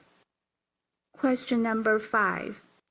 While recognizing that the inclusion of multiple perspectives is essential in a democracy, there is also a very clear need for equity. In contrast to the idea of fairness or equality of giving everyone exactly the same thing, equity is about giving people the resources and the support they need to have the same access as others. So we ask, in what ways do the policy changes support equitable representation of parent groups at board meetings? Again, thank you for your time and consideration and for your continued work to make hard choices that are for the best interest of AAPS students. We hope that you will take us up on our invitation to join our meeting on April 1st, or at least consider listening to the Inheriting podcast to continue learning about the experiences of Asian Americans and Pacific Islanders in today's world. Thank you. Next, we have a report from a representative from the district-wide Black Parent and Student Support Group.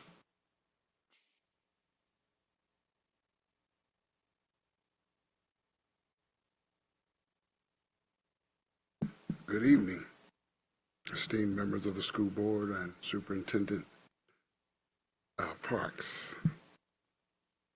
We come before you today with a shared, deep commitment to creating an inclusive and collaborative education environment for all students, families, and communities within our district.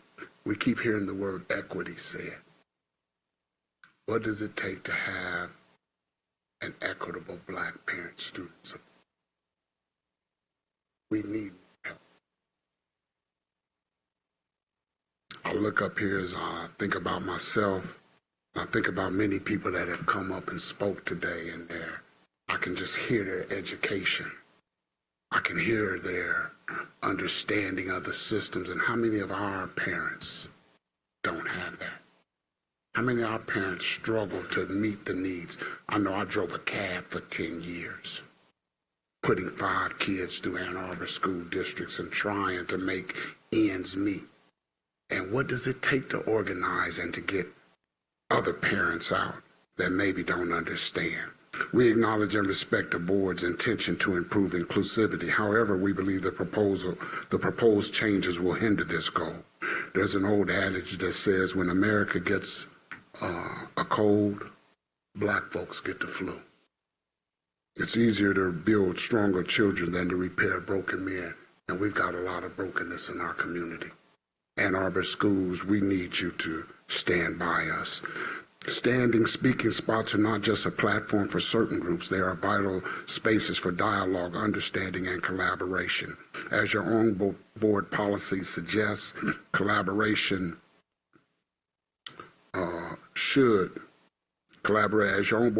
collaboration should be the priority, stating that groups may participate. My phone is killing me. That groups should participate. Now is the time for the board to reinforce this commitment to partnership, not diminish it. In the light of all that's going on nationally, we need you.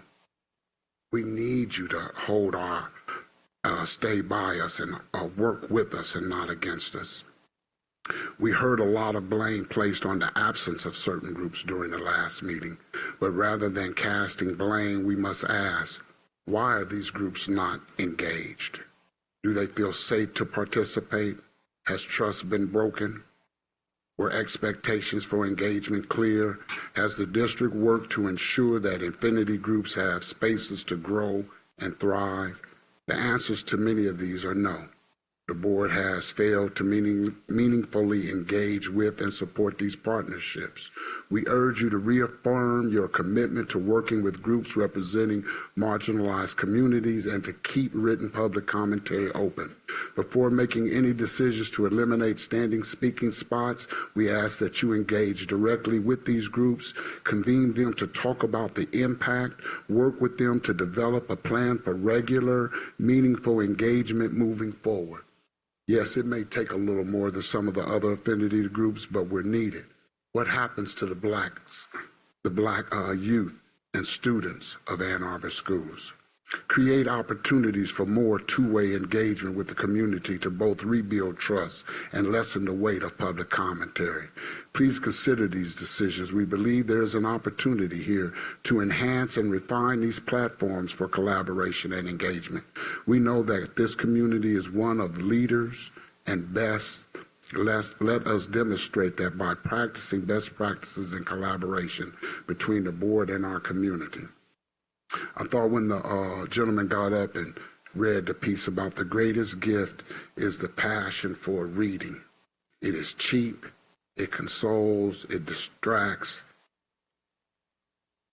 it excites, it gives you knowledge of the world and experience of a wide kind. It's a moral illumination. How many black kids suffer with reading right here in Ann Arbor schools? Right in the midst of the most educated city in the nation, we got black kids that can't read. I brought up with me today Ms. Kahari Moore, and she is a willing participant of the Black Parent Student Support Group and ready to take on this mantle. Thank you.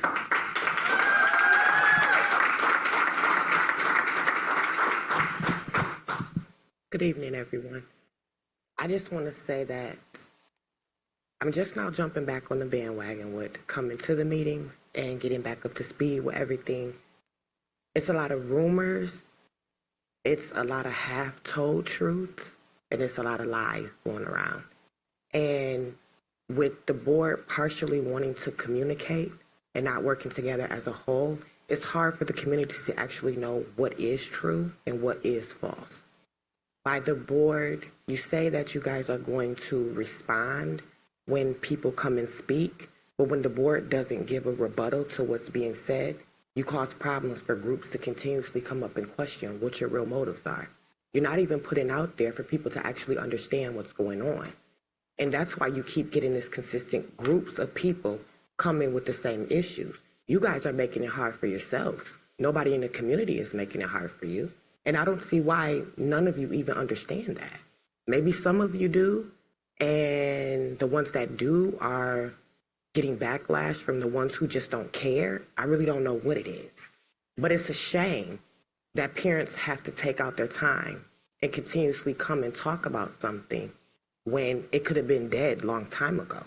All it takes is just a simple response. It's how many of you sitting up here and not one can say anything? All it takes is just for one person to stand. Nobody is. That's not what we voted you on here for. We didn't vote for you to decide what was going to take place, whose meeting it was, what's going to be done. We voted for you guys to actually handle business like you're supposed to in the best interest of our children. And you guys are failing at every aspect of that with every race and gender. Make it make sense. So yes, I am taking up the baton for the Black Parent Support. And I will be an active member, and I will be an active force in the community. And I have no problem with holding the board members accountable for their action. Thank you.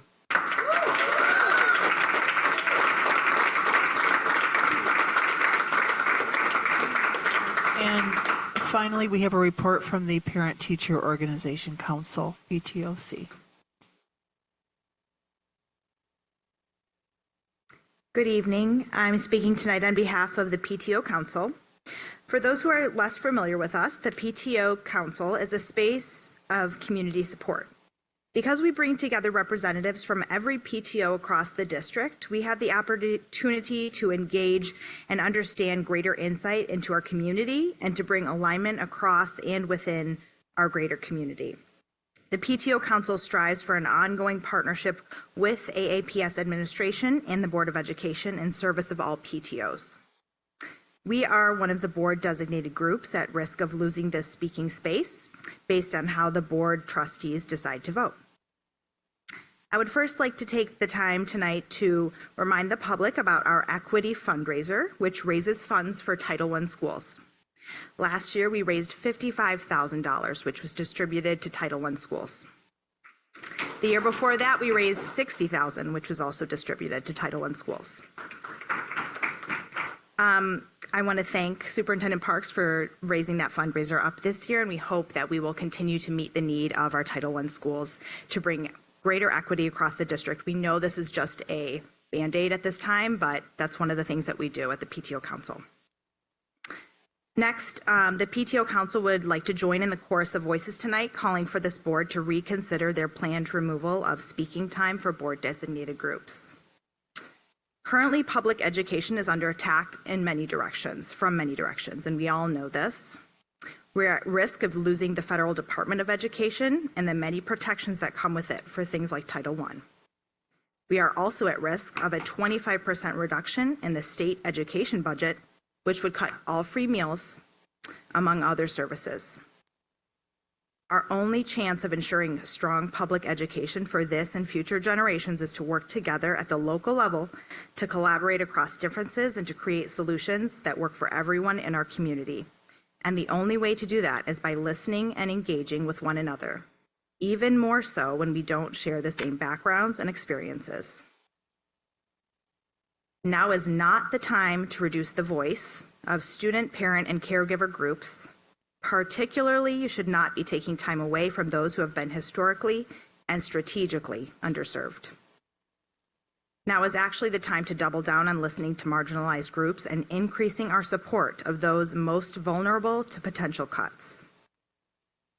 As elected officials, you are supposed to represent us, listen to us, and take to heart what we, the people, are asking of you. Public Board of Education meetings are for the public. We need spaces to engage and be heard, and now we're at risk of the board stripping that away. So, I'd like to also present an alternative space for voices to be heard. The PTO Council would like to extend a warm welcome and invitation to everyone in the public, including the Board of Education, which has already received the invite, to a community conversation on public education that we're co-hosting with the AAEA, Aspire, and the Student Advocacy Center. The event is Wednesday, April 9th from 7 to 9 p.m. at the Washtenaw Learning Resource Center. And at this event, there will be dedicated time and space to build community, engage with one another, and have your voice heard about the issues and things that are going on in your schools. And I'm delighted to also tell you all, we are expecting most of our state representatives and senators in our local districts to be present. So it will truly be a place where your voice can be heard, and we will be working together for equitable and fully funded public education. With this and future events, we aim to move toward a future of high engagement and true community care. And we hope the public will join us in making that vision a reality. Thank you. That concludes reports of associations. Thank you, Ms. Osinski. Thank you to all the groups who presented. I want to make sure everyone knows that we are not voting on Policy 1300 this evening. That will be up for April the 2nd. So if you are here for that, there will be no vote, and it's not on the agenda moving forward tonight. So thank you all for your comments. I believe that brings us down to board committee reports, and I will turn to Trustee Basquette for the bond committee report, please. Thank you, President Feaster. The bond committee met earlier this evening, and we reviewed contracts to come to the board this evening, so I won't go into detail on those. We did hear feedback regarding our first open house, which was last night at Lakewood. As Superintendent Park said, we heard the feedback regarding the communication modes, and we're always working to expound on better and extensive ways of communicating with the public. And so we accept the feedback and welcome more as we roll along, if you will. Future open houses that are scheduled right now will be Lawton tomorrow evening at 6:30 to 8, Wines on April 1st, Burns Park April 3rd, and King on April 9th, again from 6:30 to 8 o'clock. So all are welcomed. We appreciate, again, hearing from the community and sharing the exciting news regarding our new buildings. We are looking at confirming the dates for the groundbreaking ceremonies. And so, trustees, please check your emails for those upcoming dates. We'd like everyone to be there if possible. Thank you so much. Thank you, Trustee Basquette. I believe that brings us to the Finance Committee, and I'll turn it to Trustee Wilkerson. Yeah, thank you. The Finance Committee met earlier this week on Monday, the 17th at 10 a.m. We covered the February monthly budget monitoring report, which we'll hear tonight. And we also discussed the FY25 General Fund second budget amendment, which will also be presented tonight. Thank you, Trustee Wilkerson. Thank you. And I believe that brings us down to number 6 and the superintendent update. Superintendent Parks. Thank you, President Feaster. As we prepare for a much anticipated spring break week next week, I just want to highlight a few of our recent activities that have taken place in the Ann Arbor Public Schools, and highlight also some important upcoming events to look forward to when classes resume after spring break.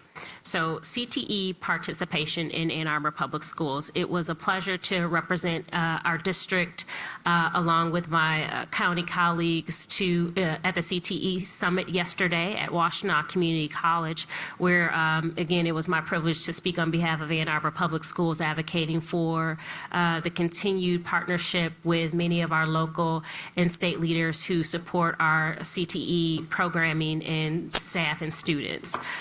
We also have had many of our CTE students and staff very busy since we heard from them last week. So last Thursday through Sunday, 50 of our CTE students were in Grand Rapids attending the BPA State Leadership Conference. On Friday, 14 of our students participated in the cybersecurity immersion workshop at Washtenaw County Community College. Thursday and Friday of last week, an additional 14 students were at Huntington Place in Detroit for the DECA State Conference. And this weekend on Saturday and Sunday, 25 of our students competed in the first robotics competition at Brooklyn Columbia Central High School. And last week, trustees, you met Chef Sam, who will be taking 20 of our students to Miss Kim's Kitchen for restaurant takeover on Tuesday, April 1st. So again, we had about over 100 students last week alone participating in content-related experiences outside of the school and the classroom.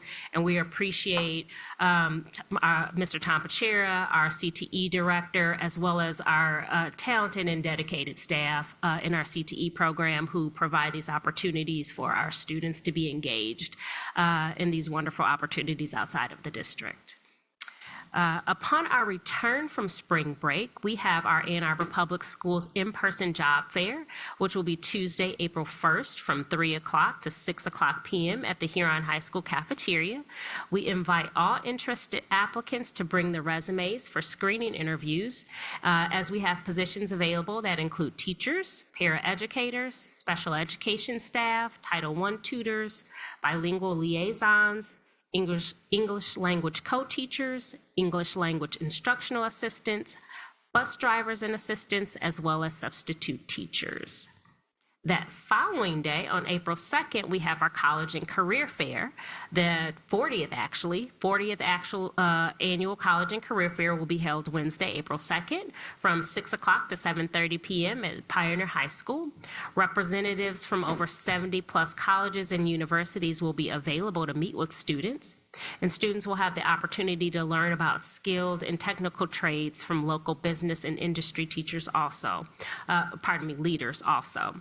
Students must pre-register in advance to participate in the event and receive a barcode. So that information is on our website for students to be able to pre-register. Lastly, again, as I shared at the top of the report, next week is spring break, so it will be March 24th through March 28th, with classes resuming on March 31st, and we wish everyone a safe and happy break. And that concludes the superintendent's report today. Thank you, Superintendent Parks. Thank you. I believe that brings us down to letter B, our monthly budget monitoring report for February 2025. Thank you, President Feaster. At this time, we have Ms. Darcy Francoeur coming forward with the monthly budget monitoring report for February. Good evening. We'll get the slides up and she'll get us started. Yeah. As you said, I am here to present the February monthly monitoring reports, and we did meet with the Finance Committee on Monday. And the first slide that we always show you is cash and investments, and we're in comparison to the prior year, same date. And like I always, especially, I think everybody else has heard it from me many times, but these reports reflect the end of February, not projecting further out, but this is just February numbers through February, I should say. We will talk about our budget amendment here shortly after my presentation. So as I spoke about before, I really highlight at the board meetings the general fund because that is our operating fund and very, very important. Not that the others are not, they all are. But as you can see, this year we are $16.2 million ahead of where we were at last year, which is great. A lot of that has to do with increased revenues and reduced expenses. I mean, it's quite that simple. So we're in a really great cash position at this time. This is the slide. One quick clarification, though. Just want to make sure it's known that that's as of February 28th. Correct. Right, and we are still trending toward our planned. Correct. Total. Correct. Okay. Yes, and that's what I mentioned, that anytime I present these reports, they are as of that last day of the month. And I literally pull the reports, not on that last day, but when I know all of our transactions are in our system. Yeah. And then, you know, it's a collaborative effort from the whole finance department. And that's when I pull my reports to put this together for information for you all for this meeting. But yes, it does reflect the last day of February. Correct. So, but yes, that's in our cash position right now is very good. And well, I'll talk about it as we get forward in the slide, jump ahead of myself. This is a slide that talks about what our monthly expenses were for the month of February. And I don't know if you remembered, from January, it was around 23 million for the general fund. We're trending a little higher. And I will talk about that a little bit more when we get further into the presentation. This is the comparison from prior year to this current year. And this is year-to-date numbers, year-to-date through February. As you can see in our revenues for the general fund, we are trending ahead $3.4 million. And that is, some of it's attributed to property tax collections, which really this February was the last full month, I would say, for winter tax collection. You will see a great reduction in that going forward from March to June. But what this also has in it is we did receive from the state the $2.5 million for the 3% reimbursement funding. That was in our state aid in February.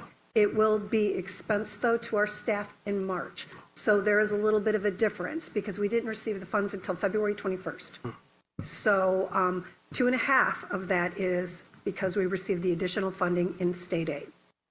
So down in expenses, you will see we are 13 million less spent than last year at this time, which is fantastic. And there's a lot of things that contribute to that. We have been really watching expenses, and I've talked about purchased services. For example, our EduStaff, our subs, we have really, that's been quite a reduction. And everything that you can imagine that has really helped this year. So like I said, we are watching these trends going forward.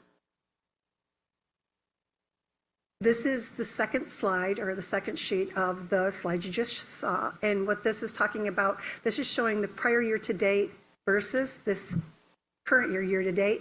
And the first section is the addition or the reduction to fund balance. So if we were to end today, or I shouldn't say today, but it's February 28th, you will see an addition to fund balance of $40.5 million. Going straight down from that, our beginning fund balance, and that was as the first amendment that we presented to you in December, that was $7.1 million at that time, what we thought the beginning fund balance was for this year, which was changed from our original budget that we presented back in June. So if you add those two together, you go down to the final column, and that 47.7 million is where our ending fund balance would be if we ended on February 28th. And as you can see, last year it was 36.9. But going forward, I always like to, preface this, though, you're going to see some things change with that because, like I said, less tax collection, more expense we will have going forward. We have 3 payrolls in May. That will add, more to the bottom line expenses. And then things in June, if we have term pay and different things like that for year end. So, and we do address that actually in our budget amendment as well.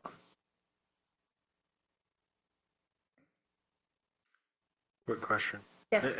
And I know we've discussed this, but I just want to continue to point out, and you just mentioned it, right? We are sitting above where we were last year, right? So we have a cash positive balance, but we're trending back to the 16 million in fund balance that we projected, or 16.9. Correct. Okay. So these reports that I present to you every month are a snapshot in time. That's all they are. Yep. But I don't want to mistake that with, I don't want you to think that we aren't looking ahead. We are all the time, every day. But stopping and showing you where we are at for that month is important too, because things happen. The 3 pays in May, you will definitely see that when I do the report for May. Things happen during the month. Thankfully, nothing unusual. We haven't had any kind of gross reduction in federal funds. Hopefully that never happens, or in state funds. So they aren't reflected, but it's really important that you see these every single month so you're aware, and not like when we do a budget projection or a budget amendment at the end of the year or mid-year. That to me it's a surprise, and nobody likes a surprise. So yes, moment in time. I have a question, please. If I may, Mr. President. Yes, please. Talking about the food service fund. I'm sorry. Yes. Could you help us understand the difference here, what's been happening? Well, for one thing, the expenditures from this year versus last year, there's a timing difference, definitely. And what that is that some of the vendor payments were lagging last year, where they are not this year, and it's a timing of receiving invoices, but that's actually, you're up to date, where last year was not. Also, what we did is investigated is timing of when we submit meal claims to the state for reimbursement. Okay. We found that some of the 30D payments on the state aid, if we didn't have that claim submitted by the 4th of the following month, but let me preface that the claims are not due to the state till the 10th of the following month. That's just how it operates. But we've noticed that we didn't receive funding. I think it was January, there was no 30D funds, but in February, we did receive 30D funds. So it's like a catching up effect. And I wish I could say it's great, but it's not. And it's just how the state works with the reimbursements for food service. I did school food service for over 16 years. And it's always been the following month is when you receive the funds for the prior month. All right, so it's more in a reporting and, like you said, the receipts. Okay, so it's not a decrease in services to our students or anything like that? No, it is not. Okay. We're still providing lots of services to our students, so yes. And it's really a timing difference that I think in June, you will see it catch up. I mean, that's when the year ends, and that's when we'll receive the rest of our funds. Gotcha. Thank you so much. You're welcome. Thanks for asking. So this is, we're talking month to date and year to date in comparison to what we budgeted, and this is reflection of the last budget amendment that you approved in December. So currently year to date, we have actually received in revenue, general fund revenue, $206.5 million. In the month of February, we collected $31 million. And as you can see, we are 65.6% of what our budget is, which is fantastic because at this point in the year, our fiscal year, we're at 58.3%. So having that revenue higher than where we're actually at this point in February is great. So if you look down, and I'm highlighting general fund again, the expenditures, we have $24.8 million in expenditures for the month of February, almost $166 million total year to date in February. We're at 54.4% of what we have budgeted, which is good because the school year, the fiscal year, we're at 58.3% of the fiscal year because our fiscal year runs from July to June. So quick clarification. So based on what we're seeing on this slide, so we've spent thus far 54.3% of what has been budgeted for the year. So we still have quite a bit more to spend. Correct. So which is good. And is this where we were at this time last year? Where were we? Do you know that? Not off the top of my head. Okay. It's too much to retain, but we Got can it. get the answer. I will make sure Superintendent Parks has that. Okay. So she can get back to you. All right, great. Thank you. You're welcome. I will point out, though, comparing this year to last year, there are some difficulties in that because of the cuts that we made as well. So even when we look at, we're 13 million below our expenditures. I mean, that's a significant change because of the cuts.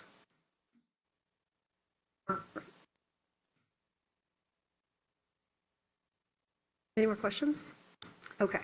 So this is the second. Sorry, if we could go back again, just to clarify, right? We've brought in 65% of our revenue for the year. Yes. Only expended 54%, so that's why we have that rich cash position as Correct. of today. Correct. Yep. At the end of February, correct. You're absolutely right.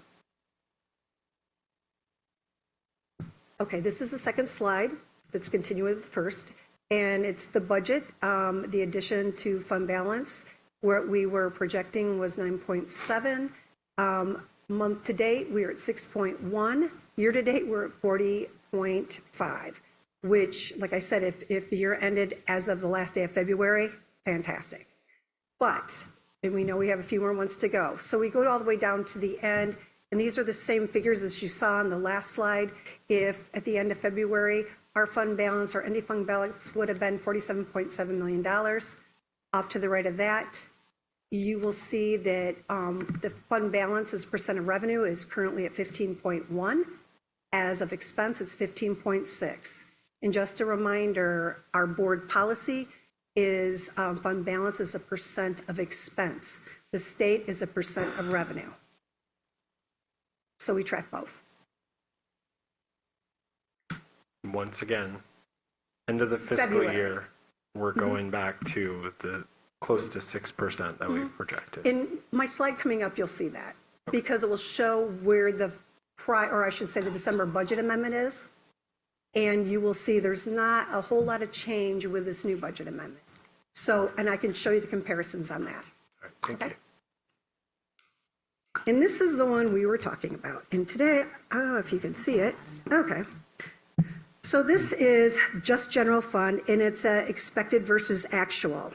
And what we are looking at here, we expected to earn in February $27.8 million, but actually we were at 31. And so that is $3.2 million more than expected. And then if we go down to expenditures, and this is just the month of February again, I'm going to go to here. The expected February was 24.2. The actual is 25.1.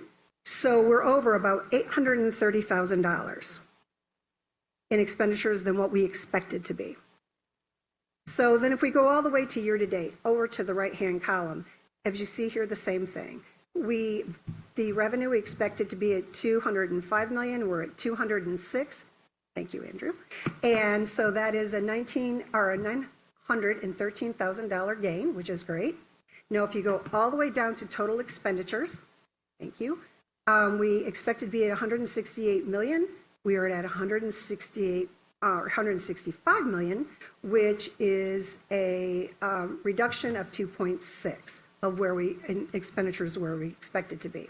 Now, this is what I wanted to point out. If you go all the way to the bottom in this middle column, this is what showed up on that last slide right here, the 15.15% fund balance and then the 15.6. The 15.6 is a percent of expenditures. So let's go all the way back over here to the left. This is the budget. This is where we expected to be in December for our budget amendment. Like I said, you're going to see numbers very similar to this when you see our budget amendment tonight. So it is misleading to look at this by the month, but it's really important, I feel, to show you by the month too. So that's what I wanted to point out. So over in this left-hand column, that is where we projected in December our fund balance to end as of June 30. But as of February, we're at 15%. Any questions? Seeing none. Okay. Oh, Trustee Actually, I do Wilkerson. have a couple other comments here. So then, going back to the 2.5 million that we collected for the reimbursement, we see that in the state sources up in the top revenue. You are correct, yes. Okay. And we currently don't see the offsetting expenses because those will come out in March. Correct. Okay. And then can you talk a little bit about the impact of that 2.5 million that it has on our general fund from a tax perspective as well? Well, that's part of our budget amendment presentation. Will that be in there? Perfect. Yes, it will. Okay, Yes. excellent. Are you talking about the cost of the district? Cost to the district and to our teachers. Correct. We do have that figure for the district, but I don't know the total for. Right. I just want to highlight that because Yes, it's yes. it's money that's supposed to just come through to our teachers for reimbursement. Right, So, right. okay. And we are not, the district also is not made whole because we have to pay employer taxes. So, and we cannot use any bit of that 3% reimbursement to fund the district in any way, shape, or form. It all goes back to funding the employees. So, but yes, you'll see that as part of Okay. our budget amendment. Okay, excellent. Thank you. You're welcome. And you've seen these before. These are the graphs, expected versus actual, and all this information is generated from the prior slide with all of the numbers. So you see our actual revenue is actually, well, as we projected, as you saw, higher than what we expected in February. And that's just what this graph is telling you. And the next one is expense. And as you saw on the last slide, we were $803,000 more in expenses than we expected to be in February, which is very minimal, nominal. It's not a lot considering our budget's over $300 million. But these are the trends that we do like to watch. So this is the expected fund balance versus actual. And the expected is lower than what we actually were at the end of February. So that shows a great trend, but it's misleading as well because you don't have a full picture of the rest of the year. Do you see November? November was a 3 payroll month. You're going to see this trend back in that direction because there's no more tax collections, which is a big part of our revenue. Big. It's approximately $106 million of our total revenue for the year, which is substantial. And so those have pretty much, I hate to say, but dried up. And you will see the expense, especially with the 3 payrolls hit. So this will start trending back in the other direction. So I just don't want this to be super misleading.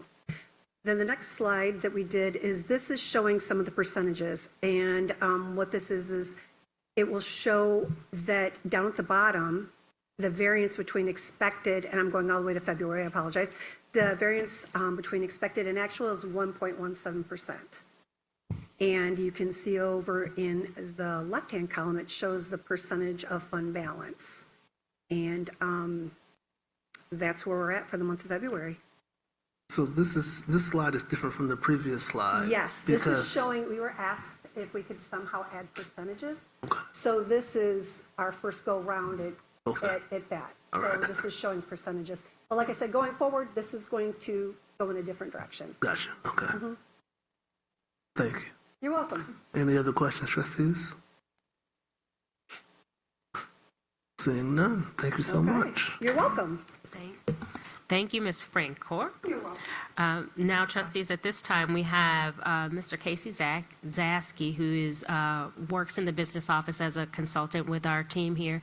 He's going to be coming forward and presenting the proposed general fund second budget amendment. And Ms. Francoeur, I'm sure will tag team with him potentially on some of these topics here. So we'll turn it over to Mr. Zaski at this time. Hi, good evening. Good evening.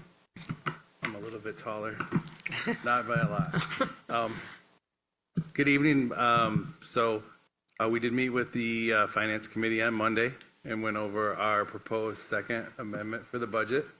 So we'll go through that. Now, I know there were some questions about the 147G. When we get to those slides, feel free to stop me. Sometimes I go really fast when I talk. So happy to pause at that point. We can talk about the different, like that 147G, which is the 3% reimbursement that is being given to employees. So.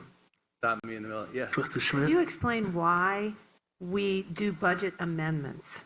What that whole concept is? Sure. Please. And a lot of the times that we do budget amendments are, obviously we have to do the first one at the beginning of the year. Required to do one at the end of the year to adjust out what we think it's going to be. We've taken an approach, superintendent has asked us to take the approach to look at when significant items come in, that we take an approach and take a look at it and budget amend at that point. So as you'll see from our presentation, there were some major things that came in. One grant that we're not going to spend, so we wanted to highlight that. The 147G, I keep referring to that, that is the 3% that's going back to employees. So we finally got, as of February was when we received the amount that we were going to get. So we wanted to amend the budget at that point, try and be as accurate as possible and trying to adjust at that point. So not just wait till the end, but adjust throughout the year. So how often do you anticipate having to do budget amendments? Does it just depend on as grants and funding comes in?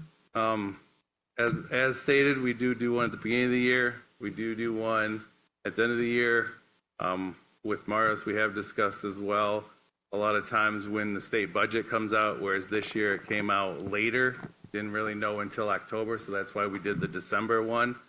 A lot of times when enrollment is finally stabilized, we know exactly what the the audited pupil count is, that's a good time to do it. So that's why there's no right or wrong time. It's whenever certain things come to light and we say, it's probably a good time to bring it back to the board and say, hey, these are the adjustments that we have. This is a more accurate picture of what we know at that point. A lot of times items change throughout the year, so. Thank you. But, so did you say we're required to do these amendments a couple of times a year and then? We are not required, we're just We're not. required to do at the end of the year to adjust to our final budget. So, Okay, that's the only required time to do, but we're trying to keep on top of stuff. Yeah, this was something that Mario suggested before he left, and for us to have a better idea, he said, of where our budget was and how we can make sure we're staying on track based on how things change with the way money comes in and goes out.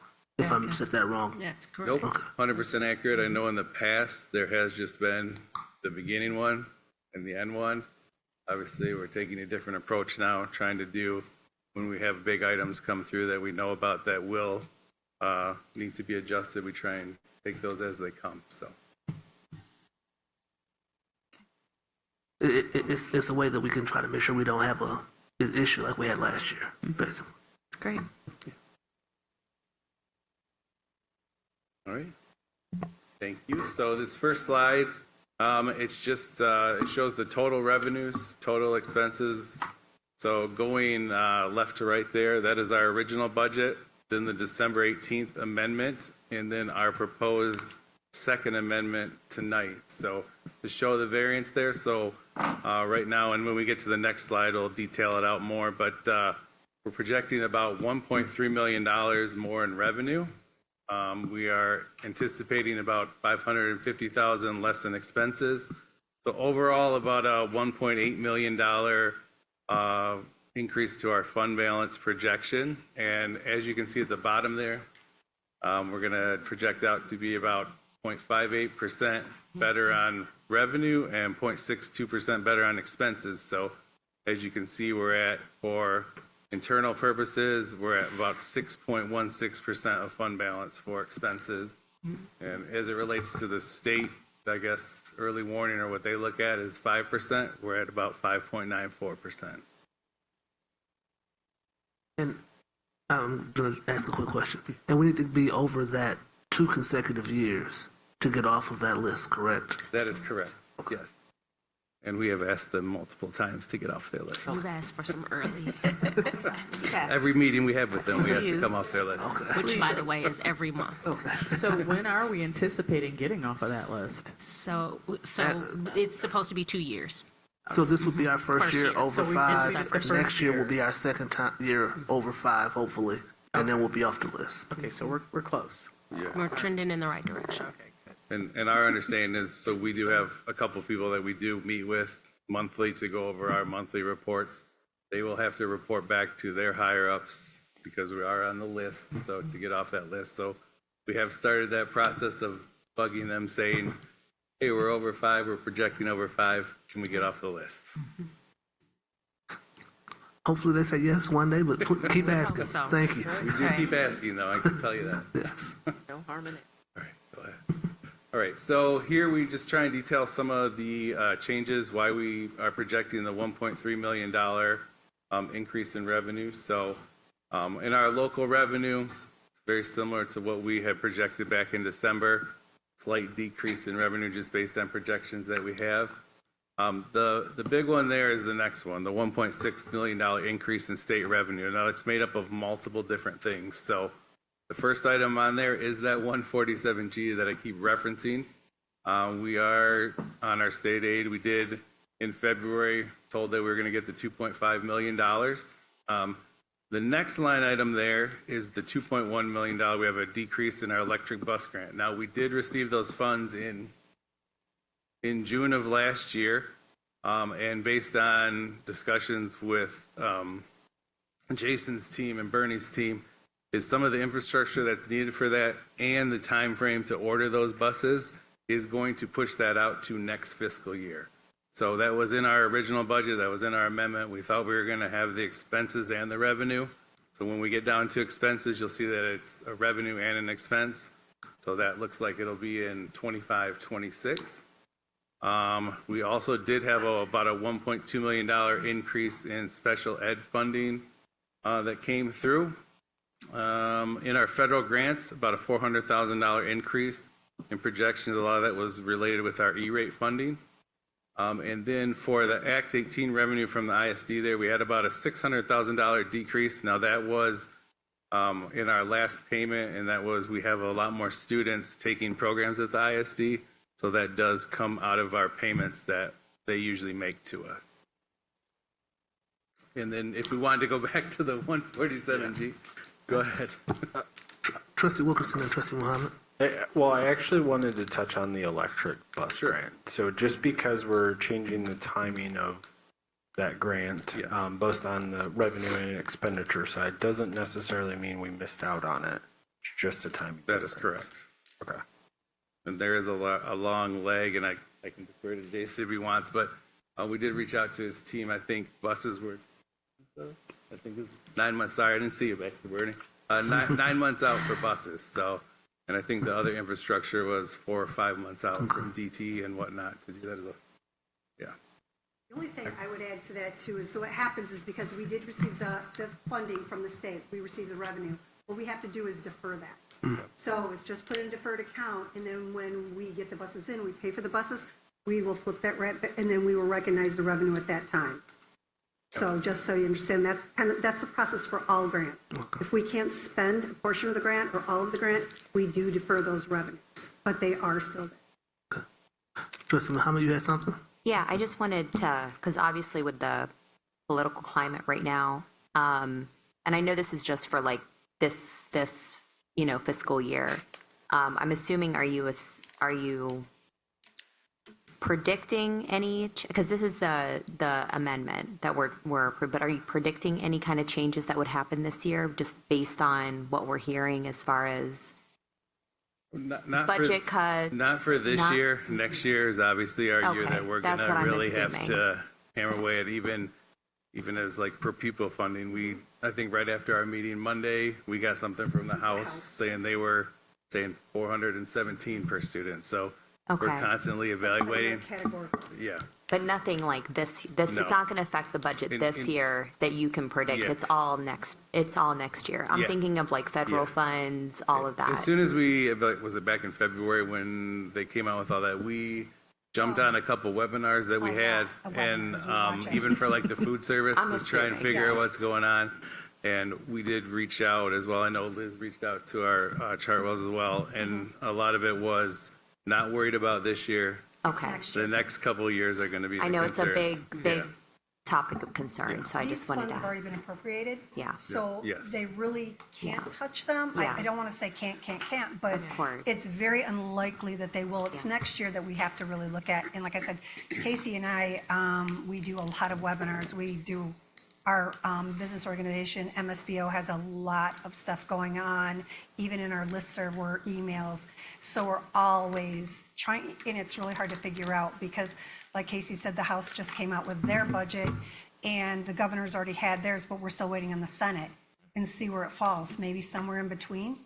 Yeah, I think I don't know. The takeaway is it's just very uncertain. Very uncertain. Yeah, well, and I'm assuming it's a bigger question when we're looking at next year's budget. For sure. Which You're is, absolutely correct. but for that, I was just curious if there's anything that you're hearing for this year, and I'm assuming no. The best news we heard was exactly what Darcy said, where it's allocated already for this year, so this year is not our concern. Yep. Next year is going to be our concern. Ms. Francoeur, can you touch on just the proactiveness around, grant reimbursement for federal grants that your team kind of took? Well, yes. When we heard the first scary message, and I went down and talked to Superintendent Parks about it, we heard that all federal funding for grants was going to be frozen, and we weren't going to be able to collect anymore. So we have a process, and part of our federal funds do come from the WISD. They are flow-through, IDEA, Head Start, different programs like that. Plus, we do directly go to the state. They have a program or a I guess that's what you call it, called Nexus. And what we do is we do draws. And we put in, we submit, okay, we've spent this much, we want to draw this so much down. Well, at that time when we heard about it, Angelita Wren, who works with me, and she's in charge of our grants, she and I got on a real fast track to pull stuff together immediately to see what we could draw down. So then what we did is we got a hold of the WISD and kind of demanded that they turn around our reimbursements to us immediately or right away, or at least process them for payment. And so, because we were told we had till 5 o'clock that evening to turn in our reimbursements. So myself and Angelita, we worked really hard on that. And that's why you don't see, in one of your slides that you'll get in your packet, there wasn't any federal grant reimbursements for the month of February, because we were asking for them early in January, at the end of January when this news came out. So that's what we did. And actually the WISD came through. They did come through and say, yes, okay, turn in your stuff and we will get you your reimbursements. And they did. So, you know, like I said, we're always listening.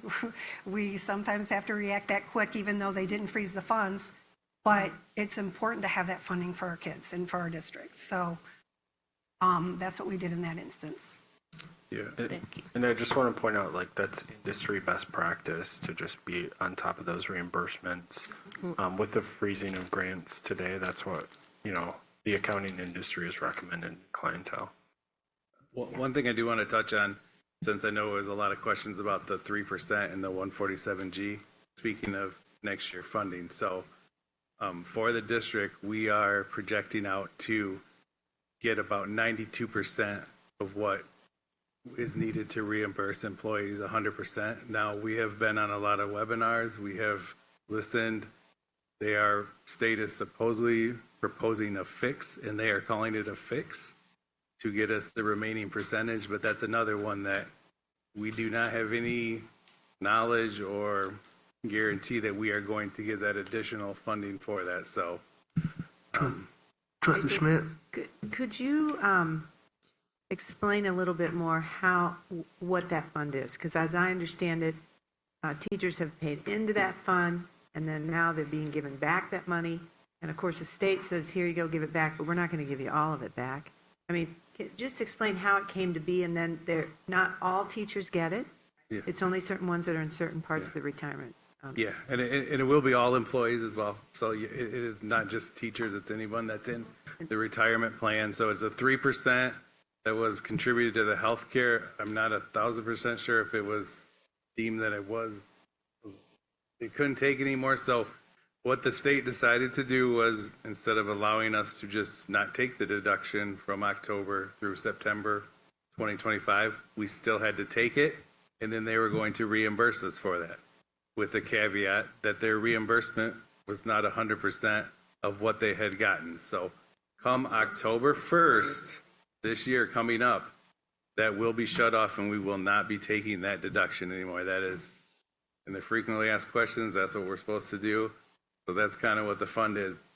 We've been collecting it. We still have to, paychecks that are going out this Friday, still have the 3% on it. We have to remit that to the state, and then we will get money back to reimburse back to employees. So our plan is to reimburse employees on the first pay of every month and get back up to about 92%. I was just about to say, but it's still only that Yes. 92%. So they're not giving us back 100%. It's just 92%. And I will say this, other districts, we are higher than most. Even the ISD, I think, calculation we saw for them was like 85% they were calculating. We're calculating at about 92%. There's Wayne County, I've heard they're 65% is what they're telling people. So we are on the high end on that. I do want to say that, but it's still not 100%. And we don't know if a fix, their word, not mine, what they're calling it, if it's going to come in. And then because it wasn't a direct reimbursement or an exact reimbursement to employees, it now becomes taxable for our employees and for the district. Well, it becomes taxable because when it was deducted from employees, it was pre-tax, so they were not taxed on it. So that is also in the frequently asked questions. Employees are taxed on it now because it is taxable earning, and the district does have to pay taxes on it as well because now it's taxable earnings. And again, I believe Ms. Francor said earlier, but because all of the monies have to go back to the employees, the district absorbs the taxes. That is correct. So- when we get to my expense slide, we did a quick calc to kind of see how much that would be for the district. All right, so the district absorbs the taxes that the employee would have to pay as well? No. Could you clarify that for me? Yeah, sure. So because it's taxable to the employee to pay their amount of taxes, whatever tax bracket they're on, whatever it is that affects them. But for the FICA for the district, our 7.65%, we will be paying that. So whereas before it was not taxable to us or the employee, so we didn't pay tax on it, they didn't pay tax on it. Now that it's taxable, it's an additional expense to this year that we have to pay taxes on it. So until there's this fix, the teachers are getting 8% less of what they should be getting, plus they're getting taxed on what they're getting back. Yes, and it is all employees that had this deduction. Now, it's not every single employee in the district, it's just if you were enrolled in this HCF 3%. So I think it was about 1,158 people, I believe is what it was when we did the calculation. So, and those could be people that worked one paycheck. They had $5 deducted. It was remitted off to the state. And we have to refund them 92% of that. The other fun twist on this was the Office of Retirement Systems, ORS, said, we're not going to tell you who we took it from. That's your responsibility as a district to figure out who should get the money back. So, And this is all, I mean, this isn't about the district not paying back the teachers. This is about the state not Right. giving us the money to return that to the teachers. Yeah. So that's Correct. really what the rub is. because here. it's an allocated percentage based on Yeah. what was in the budget for them to pay back under this 147G. So whatever our allocation was based on total payroll costs and total payroll costs across the whole state, that's the amount we got. So that's how they calculated our $2.55 million on that, whereas we probably needed around 2.8, 2.9. So for the amount of deductions that employees are going to have. Sorry, more questions. Why, you said different other districts, it's different percentages. Why is that? So it's different percentages on what they're calculating they're going to get back. So they also got an allocation. So let's use where I live in Dexter. So they'll get an allocation, whatever their percentage of this budget amount is, they'll get that. But maybe they increase their payroll costs and they've deducted way more than that. So that could why they could have a different percentage. So each district has to kind of self-calculate and say, we're getting this amount of money. We know the amount of deductions we've had. It might be 60% of deduction. It might be 65. The 65% probably is conservative to say, hey, let's protect ourselves. That's just my. Okay. But since they're not telling you who they deducted it for and who they didn't, It's on the districts to figure out. And like I said, we did some big old story calculations and we were at problem. 92%. Yeah. Okay, thank you. We didn't even get to get very far. We I know. inspired Sorry. those questions, didn't we? It's the hot topic. I feel like the more I know about it, the less I know about it. Yeah, No kidding. Imagine putting that communication together, right? Yeah, so this is just, that's fine. This is just the numeric representation of what we talked about where the revenue sources are going up and down. So there you can see the $1.3 million overall increase in revenue. Expenses. So on expenses, a lot of our expense changes are just because the revenues went down, there are corresponding expenses that need to go up or down. So the $2.5 million increase is that 147G, and the 7.65% of that is about $191,000 of FICA expense for the district. As for how much employees will pay, that'll depend on obviously their FICA, their tax bracket on those. As you can see, we're also decreasing expenses by 2.1, which is the electric bus grant. We have also District has done a great job. We are still projecting down in our edu staff cost from last year. And then one last decrease that we do have there is about $800,000 decrease in changes in insurance and benefits. That's a lot to do with the changing health plans and the number of employees that are enrolled in each plan and or cash in lieu. Trustee Will. Yeah, real quick question, Yeah. and this was asked during our Sure. Finance Committee meeting, but can you just briefly explain the decrease in edu staff, in the staffing? Superintendent Parks, Sure. I think you could probably address that. Yeah. Thank you. So this, as a result of our budget reductions, we eliminated the dedicated substitutes that each school had every day, regardless of the number of absent staff. So our our schools absolutely do still have substitute teachers, but they just don't have those dedicated substitute teachers at every school every day. Okay, thank you. I think that's worth clarifying. Thank you. What you're saying is that based on how many people are absent, you call in the number of substitutes based on that, instead of just having one or two there, There's just more in like case. 2 or 3. Or 2 or 3 there. Or 4. Just in case someone's absent. Correct. And if no one's absent, you have 2, 3, or 4 people there without a necessarily having a need. Correct. Okay. But still getting paid. Right. Right. Okay. Yeah, they would always do. I'm sure yeah. they contributed. Yeah, They were- I mean, they're but always we for had sure. to make cuts, and that seemed Help like a with, but- reasonable approach. Trustee Schmidt, do you have something else? No. Okay.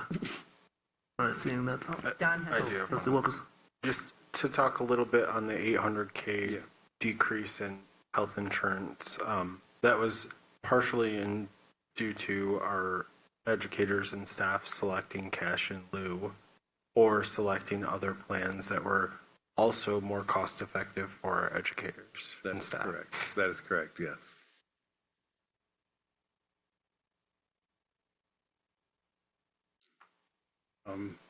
The next slide is just the numeric of the same thing we talked about now. On each of the, I just want to point out real quick, a lot of those are red. The reason is because that 2.5, wherever an employee is charged to, if they're charged to the business office, then that's the line item they're going to hit. So it's not as easy to see that one line item there, but that's why they're all in that direction. And then obviously the transportation there is a large majority of that is the decrease in the bus grant that we're going to be spending next year.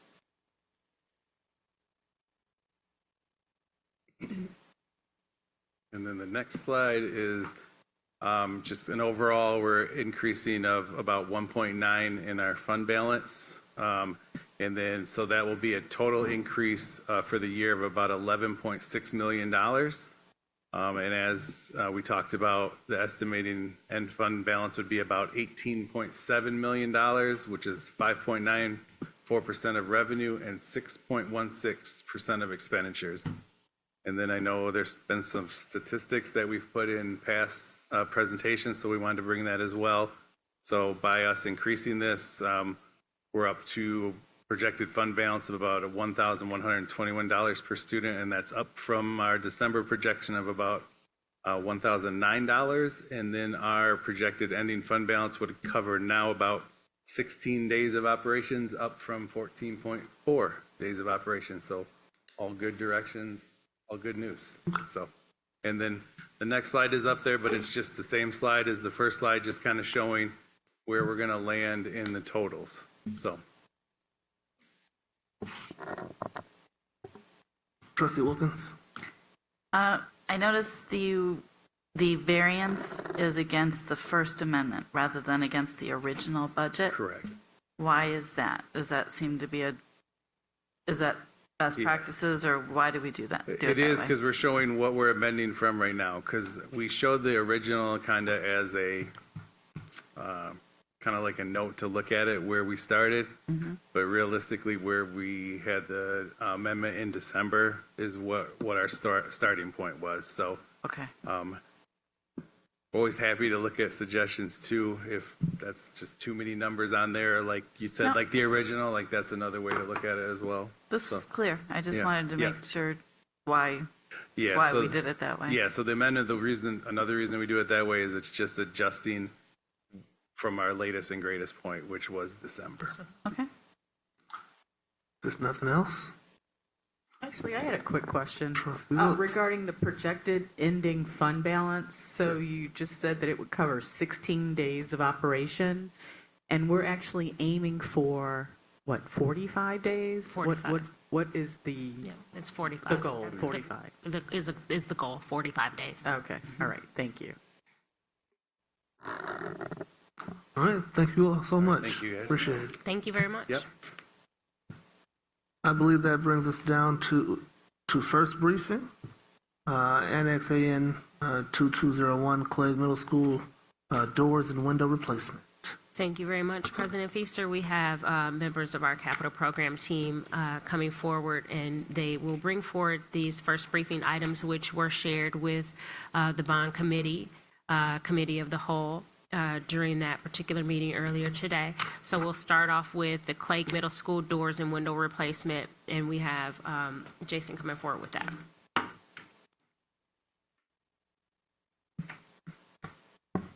Good evening, trustees. Thanks again for the opportunity to present these items, which will help the district stabilize existing infrastructure and support our efforts to increase our facilities condition assessment response improvements. And to walk us through these items, which were shared earlier this evening at the bond committee, I'm going to ask Jason Steinhebel, our senior project manager from Gilbane Building Company, our owner's representative, to walk us through these. And one thing that we maybe need to clarify too is that our Gilbane owners representatives take all of the feedback and information that's gathered from our various construction managers that are helping us facilitate the procurement process. They're doing all of the post-bid interviews, all of the qualifications of each one of the scopes of work alongside our Gilbane folks. But so all of these are vetted first alongside our construction managers and supported by our Gilbane team.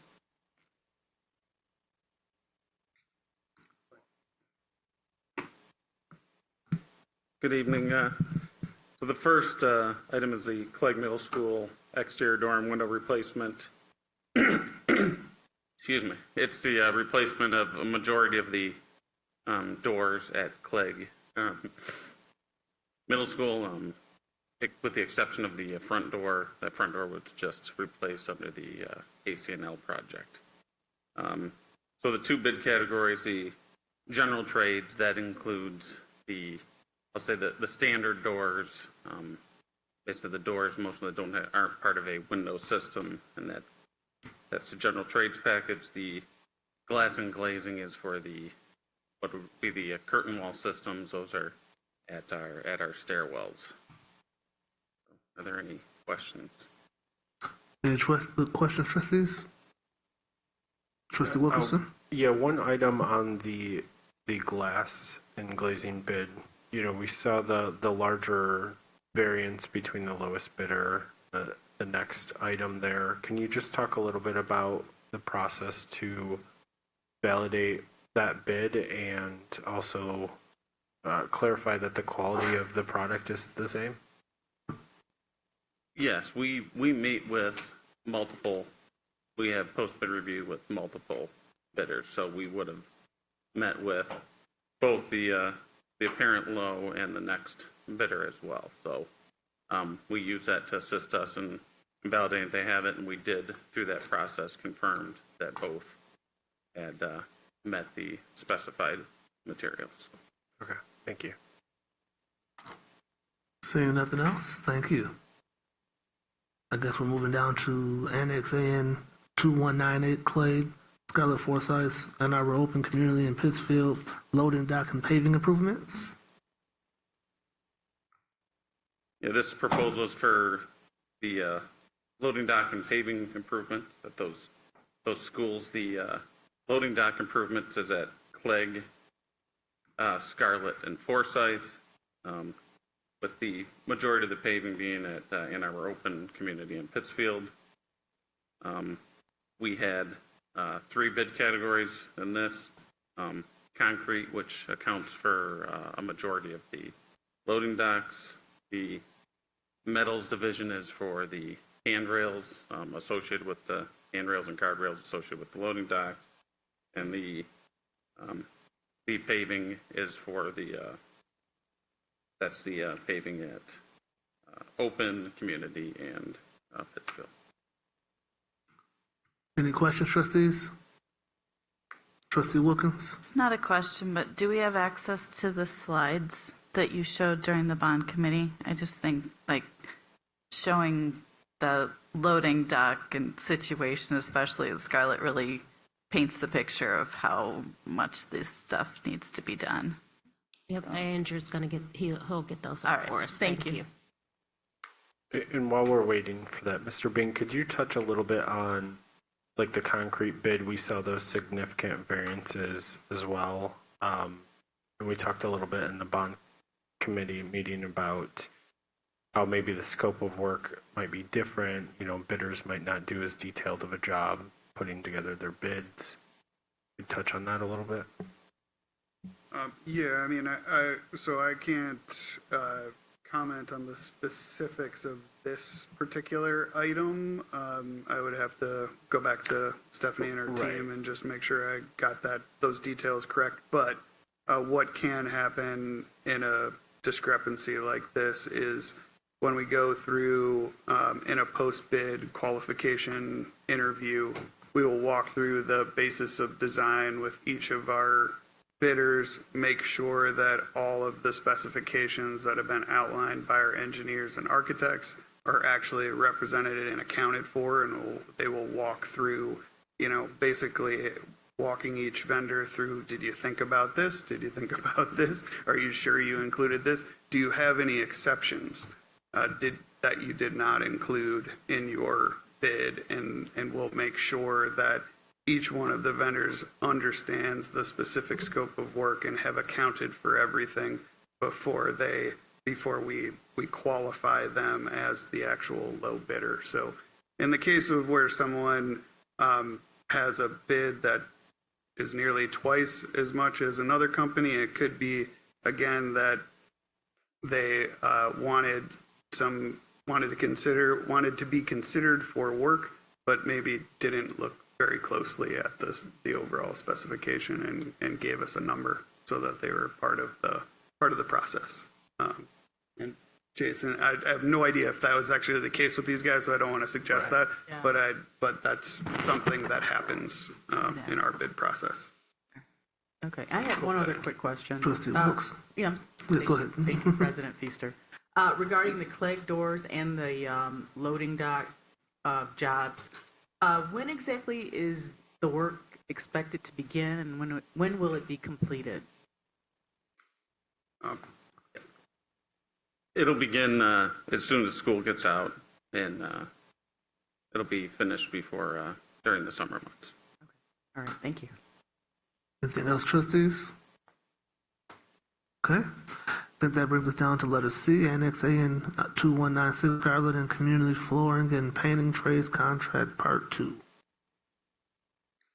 Okay, this is for some additional work associated with the flooring and painting projects that have previously been approved. So this is for the general trades and plaster trades. This work included some plaster repair, select doors and frames at both Community and Scarlett, some miscellaneous handrail repairs.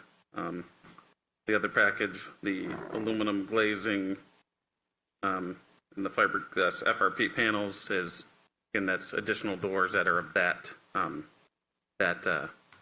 curtain wall variety. And then the lockers is for relocation of existing lockers. Any questions, trustees? Seeing none. I believe that brings us down to letter D, Annex A in 2199, New Thurston Elementary School Trade Contract Recommendation Part 1.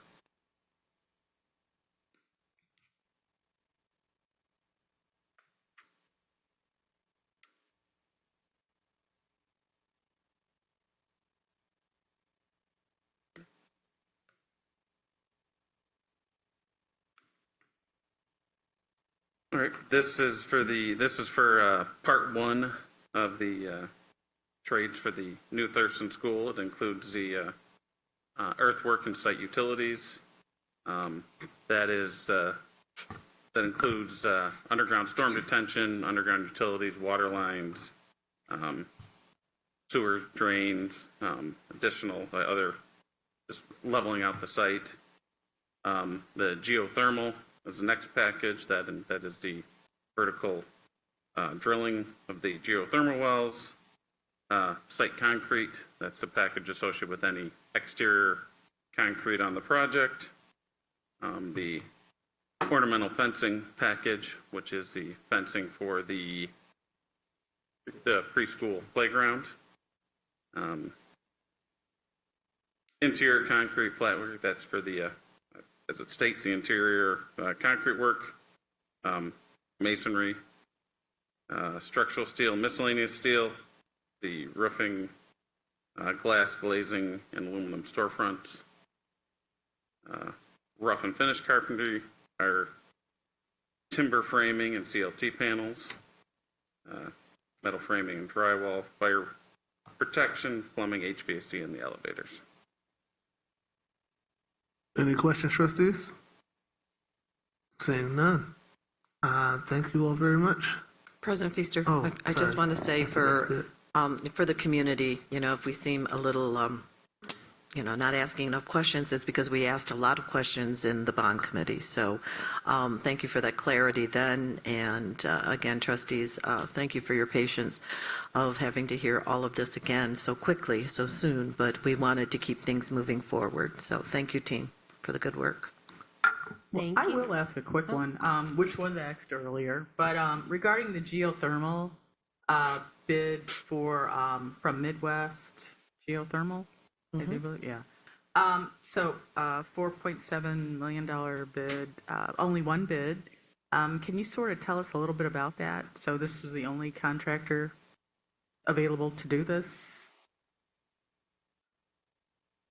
So one of the challenges that we have with this work is that there are sort of vendors that have distributed themselves regionally throughout the United States and provide these services, and often they kind of stake out territory, and because there's so few collectively, they hold these regions.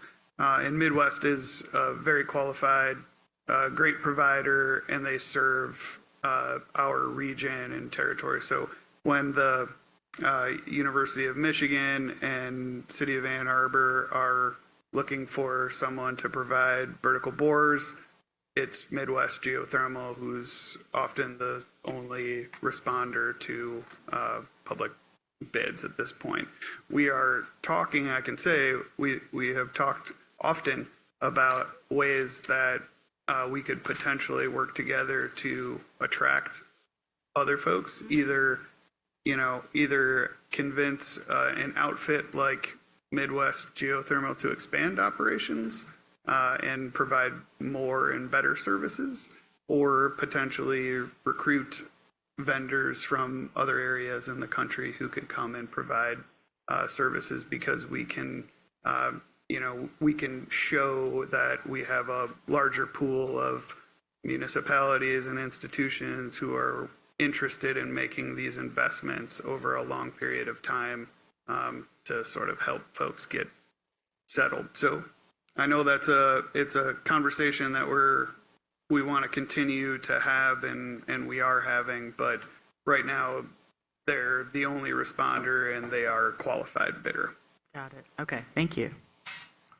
I do want to call out Trustee Wilkerson?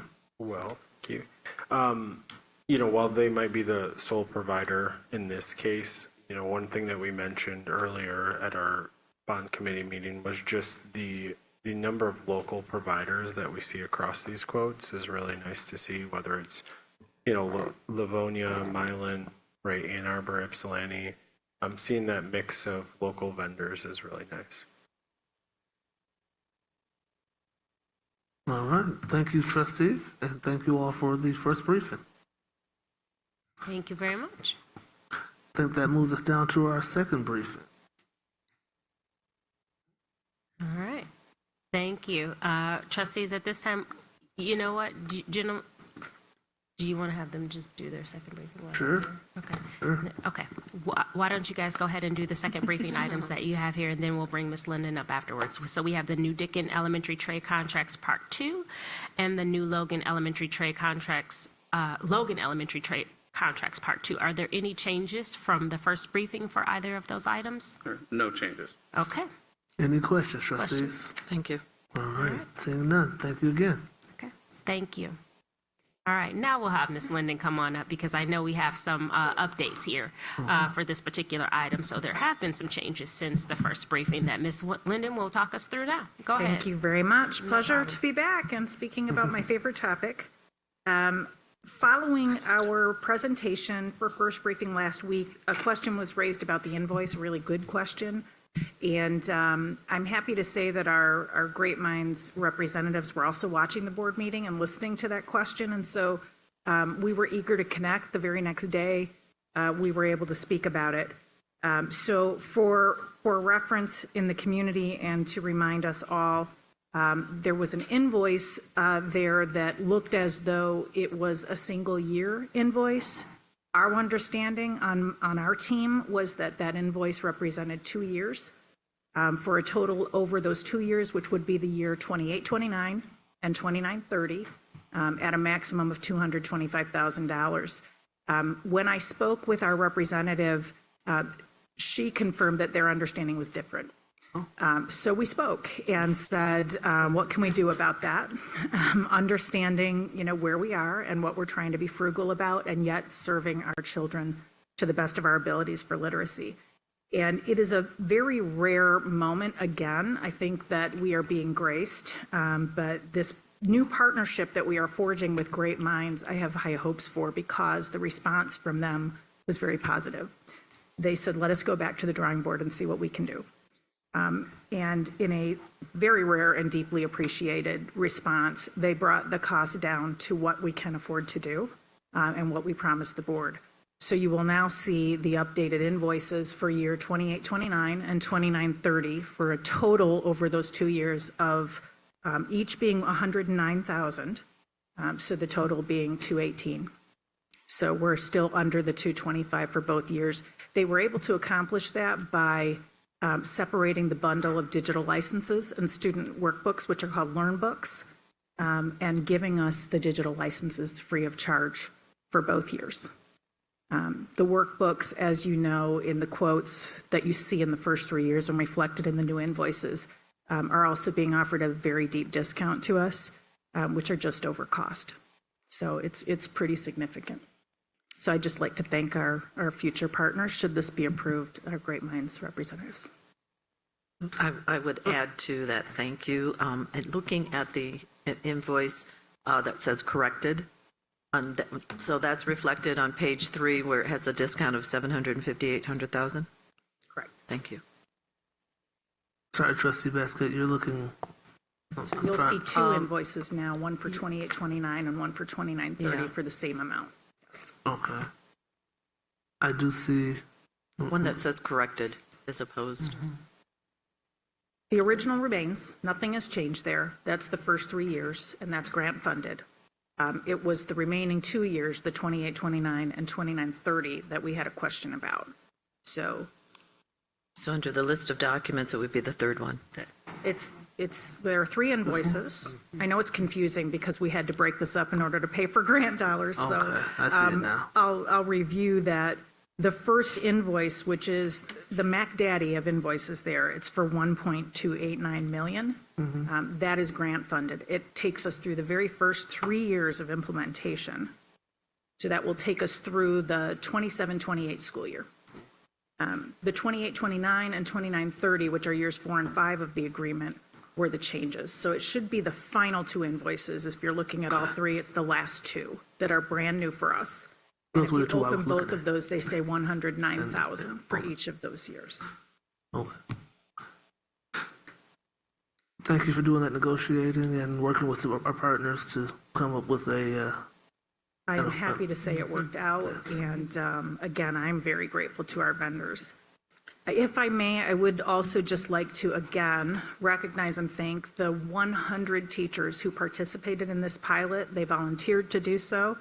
In addition to that, the representative teams that came together to arrive at these decisions for the recommendation came together twice. First, to decide between Bookworms and Wit and Wisdom, and second, to decide between the first edition and second edition, which would be best. And I do just want to, I don't think I emphasized this last week, and I think it's important for the community to know that while administrators were present for the conversations and to be part of the learning, we didn't have a vote.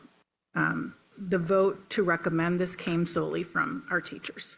So just a reminder that the Wit and Wisdom, the early decision was 50-10, Bookworms, Wit and Wisdom. And when we came back to do the review of the second edition, which solved a lot of the problems in terms of complex implementation for teachers, that was 99-6.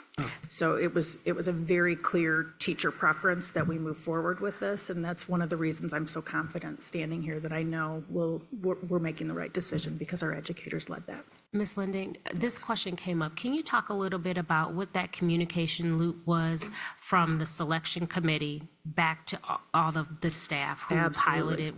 How did they get informed of the decision of the selection committee? Absolutely. So in both cases, the first review committee that came together to look at the data between Bookworms and Wit and Wisdom, which was the bulk of the presentation last week and all the data we collected, that team met for 2 days to sift through it and come to that decision. That ended on a Friday. That following Monday, we prepared the communication for all the pilot teachers, even before we brought any inkling of this to all of you. And that was because they all worked so hard through the pilot and they were waiting to hear what the recommendation was going to be. We were very careful not to promise because we operate at the will of the board, but we did want them to know what that recommendation was. And immediately following that announcement that it was overwhelming that we should move toward the Wit and Wisdom, the Great Minds version of this, we did offer 2 opportunities for pilot teachers to come and have their questions answered, knowing that it was probably the Bookworms teachers who were going to have most of the questions. So we opened that up and invited teachers to come and have their questions answered. You know, why did the review committee choose this? Why did it appear this way? We've made the data transparent as much as we possibly can, and I just want to extend that opportunity again if folks would like to discuss it and they have questions about it. It's really important. Thank you. You bet. Can you talk a little bit about the process of Wit and Wisdom was the thing that was piloted, but correct. The Arts and the Great Minds is the company, right? It was Wit and Wisdom, and now it's Arts and Letters. And what transpired there that was a better choice? Yeah, even though it's it a wasn't great available question. to pilot, right? Because it's a second edition. It was not available to pilot. We started the pilot, as you know, identifying the curriculum last spring, so it was not available then. Our grant dollars would have expired before we would have been able to pilot that curriculum. So we went in with eyes wide open, knowing that we're going to pilot the best thing on the market, but that edition 2 was going to be coming hot on the heels of this. So what we were really piloting is the routines, the layout of the program, the diversity that is reflected in the program. And you can see all of that, and I'm happy to share more of that data. We worked very hard to categorize the pros and cons of both. And the reason we went with Wit and Wisdom was the richness and the depth of the knowledge building of that program. So the Arts and Letters, which is edition 2, came on the heels of all of the feedback they'd been collecting from the previous 4 or 5 years of implementation from our teachers, not our teachers, but teachers across the nation. And they made improvements to edition 2 by taking out a lot of the complexity that made implementation difficult. It was a little too long for most of our school days, so they worked really hard to condense in ways that kept the depth of knowledge. So we did have educators who knew the Wit and Wisdom program also pilot the first unit, what was available of that, to test it out and see what the changes were. And you heard from 2 of them who came to speak to us last week. It was Allie Catavecchio and Julie Cooper. But others can also speak. Trustee Muhammad? So I just wanted, maybe I missed it in the presentation, because I always think about like, what's the impact on teachers, like the teachers and the time and the commitment. Yes. I'm assuming this all was probably also asked in the surveys, but did you get a sense of how, because we're implementing a new curriculum on top of current, so do you have an idea of how the impact is on teachers and staff involved in this? Yeah. It was a significant part of the review process because whatever we adopt has to be doable. Yeah. And the feedback that we heard from both the Bookworms and the Wit and Wisdom pilot teachers was that initially it's a whole new way of doing it. We've not taught in this way before, so the hurdle to learn and begin that process of, teaching in depth, the building knowledge process, the really scripted, components of this, but also the Socratic discussions and the pedagogy that we hadn't implemented before. All of that it's new. So I will say that the simplicity of Bookworms was one of the strengths of that program. It did not outweigh the depth of knowledge and the knowledge building aspects of the other curriculum. And so when we heard that the update had also achieved the simplification of the implementation also, and then experienced that through that second review process, it also made that a much easier choice for us. But in any adoption, I will just share with you the support of teachers is really critical. Yeah. And of course, like something hopefully will be measured, because it's like a 5-year commitment, but to be measured because, you want something sustainable, obviously. Absolutely. And if it's not enough support, we need to be ready immediately to provide it. Yeah. Not but later. It's great. I mean, but just something I assumed it was looked at. Have we talked to other schools that have this? And what has been their experience? Like, I have no idea. This is not my area of expertise. So what are other schools? One of the hidden slides in that deck, and I don't know if we can bring it up, Andrew, it's from last week, so probably not quickly, but one of the slides that we can show has a list of all the school districts in the state of Michigan that are currently using it, and we were in pretty close contact with them. As Wit and Wisdom was the program of choice for so many, and Arts and Letters is brand new. Okay. Some of what we were asking is, hey, are you looking at this? Are you thinking about moving and adopting the new? And so many of them were. So, I think I mentioned Novi. I know Birmingham. I know several others who are looking at Arts and Letters and moving in that direction. And do they have data to share about, because of course, like, I know they're not comparable, but I'm saying, like, have they shared any success, any, like. Thank you, Andrew. You're good. We did not ask them to share data, but we do have publicly available data for them that we absolutely can look at. One of those pieces is the ranking of Michigan school districts, top performing districts. And I think one of the most compelling things is that Novi Public Schools was ranked #1, and they use this curriculum. Okay. So, I was just curious. It's great. It's great how it questions. compares. Yeah. I wish that we had a better data sharing, I know. in the moment system of that. We used to connect with peer districts. We used to have a group of 5 or 6 districts together, and we would share our data. And we haven't rejoined after COVID. We haven't reinvigorated that system, but it's something we should really look at. I saw Trustee Schmidt. Thank you, Andrew. And just to reiterate, so Bookworms had a component that was very foundational and phonological. Wit and Wisdom doesn't. Correct. And so it's in tandem with, in the end game, with UFLI, which is University of Florida Literacy Institute, and they're valid, reliable.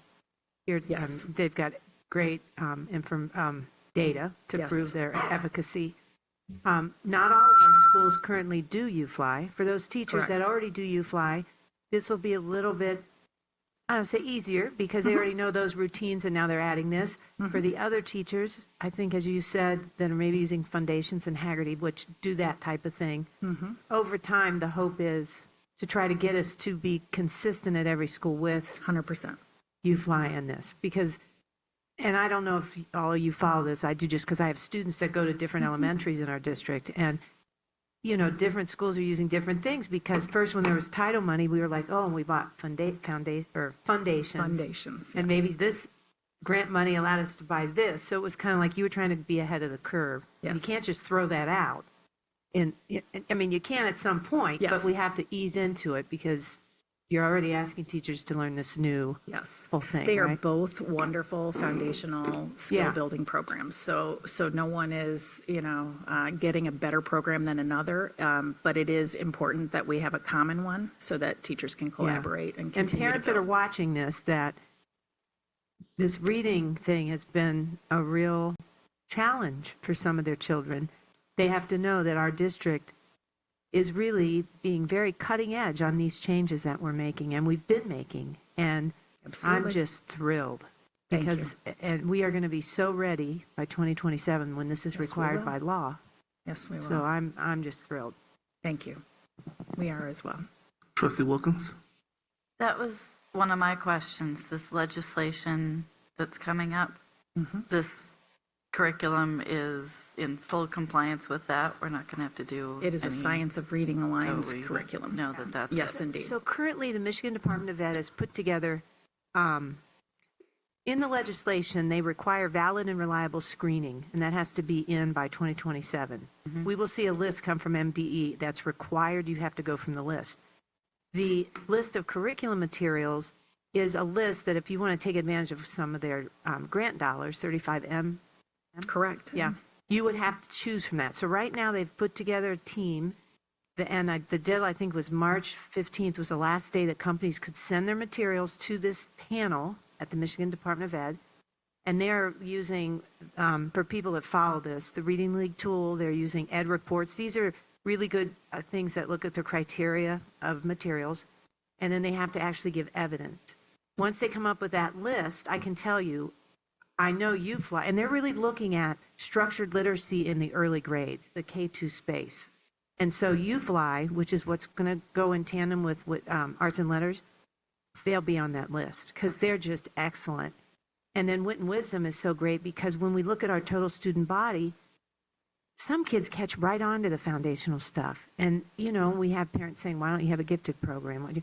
Wit and Wisdom will be able to fill in and make things rich and deep.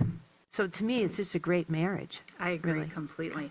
And I just will add that the 35M grant, the window for curriculum providers to apply for that, to be on the list, was really short. It was announced, and then they had a very short period of time to complete every single step and get it in. So it is by no means a complete list.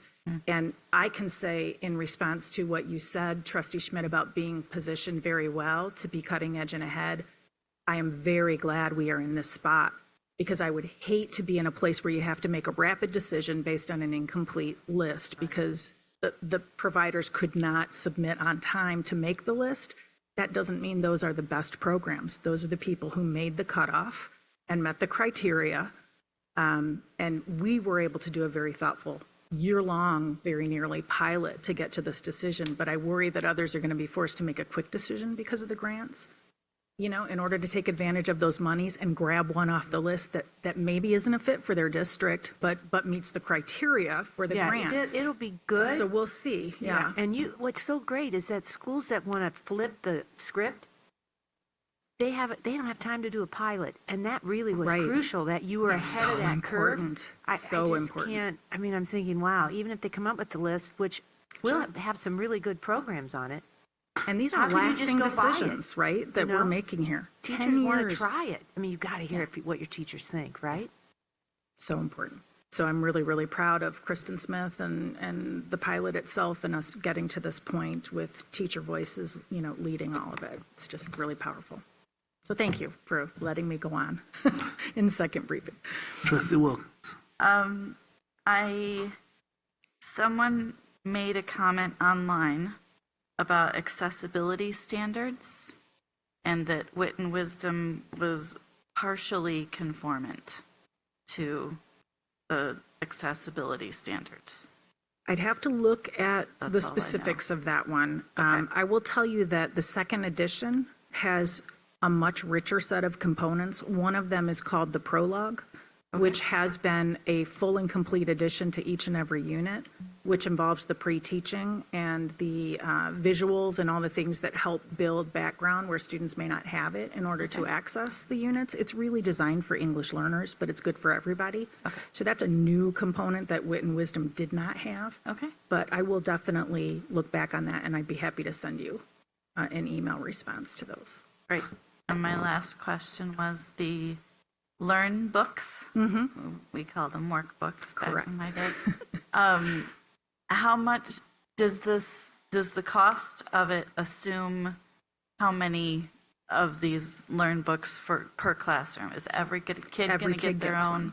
and it's for each unit? Or, I mean, you gave us whatever was in the tote bag. Correct. That's not like a whole year's curriculum, right? No, So- that was just one sample unit's materials, yeah. So there what will be multiple classroom books. size, is it assuming a certain classroom size? Like how many of these It's Learn based books on the are we- numbers we give them. Oh, okay. So in the quotes, we've rounded up a little for Okay. each grade so that we have a bit of a surplus. Okay. That will help us. And it also helps us when new students enroll who weren't there, at the time we counted. So kids aren't going to have to share these Oh, books. no. It's No. their own books, and they get to write all over And them. they get to write in them and own them, and yeah, it's wonderful. Okay. One other thing that came up during first briefing was making available some walkthroughs for you to come and see some of this in action. So we will have some dates that we'll share with Superintendent Parks, and we would welcome each and every one of you to come along and see it, ask questions of the teachers and the students, and just experience it. Cool. It's really joyful. Trustee Wilkes? Yeah, I just had a quick comment. I had a chance to go through the bags that you let us Thank borrow you. of materials of the curriculum that you're proposing that we adopt, and I was really impressed with the writing samples. Even the questions that were asked of the students. I mean, a lot of deep critical thinking involved, and yeah, I'm really impressed with what I saw. The books, the different materials. Yeah, it was just enjoyable just to go through it. So Thank you. So thank you. I'm glad to hear that. Thank you. All right, seeing no other questions, thank you so much. Appreciate it. Thank you, Ms. Linden. Thank you. I believe that brings us down to the consent agenda. I would ask Ms. Ozinski if she would read through that, please. Approve Annex AN-2203, Elementary English Language Arts Curriculum Recommendation. Approve Annex AN-2202, New Dickon Elementary Trades Contracts Part 2. Approve Annex AN-2197, New Logan Elementary Trades Contracts Part 2. Approve the minutes of the March 12th, 2025 regular meeting. Approve minutes of the February 26th, 2025 closed session. And approve donations, which we received an anonymous donation of $1,000 to the Ann Arbor Open Theater Club. From Gretchen Michael and Aidan Wheeler, we received a Ba soloist trumpet, which was donated to Forsyth Middle School. And from Jean Butman Ford, we received shop parts donated to the CTE Auto Program at Huron High School. Trustees, would anyone like anything removed from the consent agenda? Seeing none, seeing no hands, is there a motion to approve the consent agenda? So moved. Second. Moved by Trustee Wilkerson, supported by Trustee Schmidt. Any discussion? Seeing none, Ms. Ozinski, please. Trustee Wilkins. Yes. President Feaster. Yes. Trustee Schmidt. Yes. Trustee Muhammad. Yes. Trustee Wilkes. Yes. Trustee Basquette. Yes. Trustee Wilkerson. Yes. Motion carries. Thank you. I believe that brings us down to number 10, board action. Adopt fiscal year 25 general fund second budget amendment. Is there a motion? Motion. So move. Moved by Trustee Wilkerson, supported by Trustee Wilkes. Any discussion, trustees? Seeing none, Ms. Ozinski, please. Trustee Schmidt. Yes. Trustee Muhammad. Yes. Trustee Wilkins? Yes. Trustee Wilkes? Yes. Trustee Basket? Yes. Trustee Wilkerson? Yes. President Feaster? Yes. Motion carries. That brings us down to number 11, item for agenda planning. Trustees, are there any items for agenda planning? Trustee Basket? Thank you, President Feaster. Trustees, I'm getting concerned regarding the use of our time and all of the topics that we need to address, in my humble opinion. I know for the bond work, for example, there's some programmatic decisions that we have to make before we can get to phase 3, and we haven't started even planning. I'm concerned that we have a planning committee and a performance committee, and I don't know of any meeting dates, and we need to work on that. One of the topics that we had mentioned earlier in addressing as part of our focus on student achievement is the absenteeism, for example.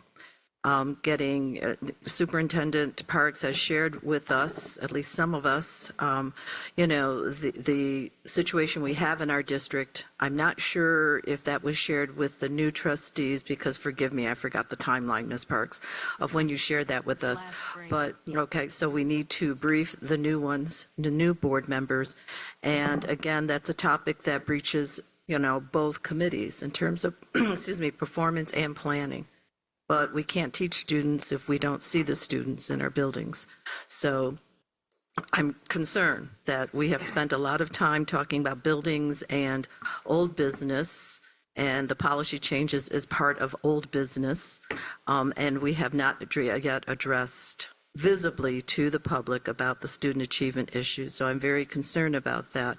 I know Vice President Schmidt has been working on getting the superintendent evaluation scheduled, but we also have to get professional development, I think, scheduled. And I know I received the email, and I appreciate that. And I'm just putting a bug in everybody's ear to look at their schedules and to get that done. But again, someone brought up the comment today, and it was very legitimate. When are you going to talk about the kids and the student achievement issues? We spent a lot of time talking about buildings, and we spent a lot of phone time and email time about other things other than student achievement. So please, let's refocus ourselves on that. Last but not least is the budget development for this year. In the past, we've had open meetings with the community regarding our budget. If the finance team or whomever would just please advise us, with, of course, being led by the superintendent, what that looks like, what that could potentially look like for this year. As everyone knows, we have to pass a budget in June. It is all for practical purposes, April again, and here we go. So at least get those scheduled. There's a lot of dates and time outside of the board room that board members will want to be participating in. So we need to get those dates scheduled, understanding the process, so that we can choose to participate or not. But at least the community can see that we're doing some real visible work in addition to buildings and talking about policy changes. So, thank you. Ditto to you, what your comments were. Thank you. If I may, Trustee Schmidt? as Chair of Performance, let me talk about the retreat for a minute. So we're in the process of nailing down a facilitator, and we want to see their availability. I would like to hand a date out to this group. I want to see what we've got with April 12th. That's a Saturday. Can you, if you know, are you able to look at your calendars? Is that an easy thing to do? So Depends on what time. Well, Like 10? it would be I don't know, whatever everybody can do on Saturday. If you could do mornings, we'd do a mornings, if I can get everybody. But does that look like a day that people could give me at least half? I mean, I think we need to do a full day, actually. Yeah. We've got a lot of work to do, and I think trying to do 2 separate days.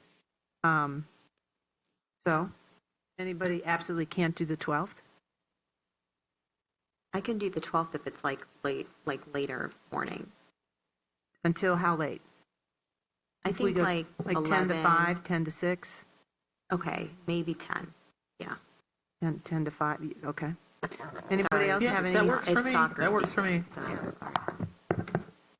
I wouldn't want to go much later than 5 or even 4. 10, Okay. 10 Yeah, to yeah. 4. 10 to 4, 10 to 5, okay.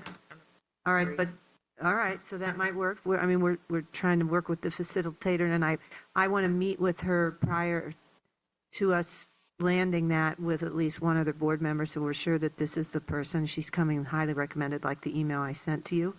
So, okay, that's good. And I'll report to the committee. We've got potential Monday dates, I think, for performance. We're just trying to make sure that, what the focus is and the superintendent's schedule and some things like that. So those are underway. And I'm glad you brought those up, Trustee Baskett. One quick question on the superintendent update. Is there a certain time frame for the mid-year update that we have to have that done by?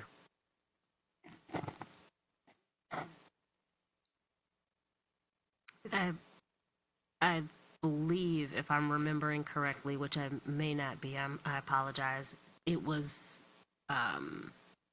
February, I believe. But I'll double check. Okay. Because I don't want to misspeak. But it's been the Trustee request of the Wilkerson. superintendent that she would really appreciate that we would have our retreat first. So that's what we're trying to get that in. So this was in conversation with her, which she would like that to happen first. Okay. Anything else, trustees? Trustee Wilkerson? Yeah, I would like to just add on the planning committee, as the chair of that, I did talk to Ms. Parks this evening, actually, to let her know we're looking to schedule some meetings for that. So that will be in the works, and we'll start to talk about, strategic planning and things of that nature. So looking forward to having those discussions as well. Anything else, trustees? Thank you. I believe that brings us down to items from the board. Do trustees have anything they would like to share? Seeing no, Trustee Wilkerson? Couple quick items. Again, just echoing the engagement with the AAEA Elementary Caucus. That was a great discussion. Trustee Wilkes and Trustee Schmidt and I had the opportunity to sit down with them, hear some of their concerns, and kind of begin the collaboration process. We hope it's the first of many. We want to hear from teachers.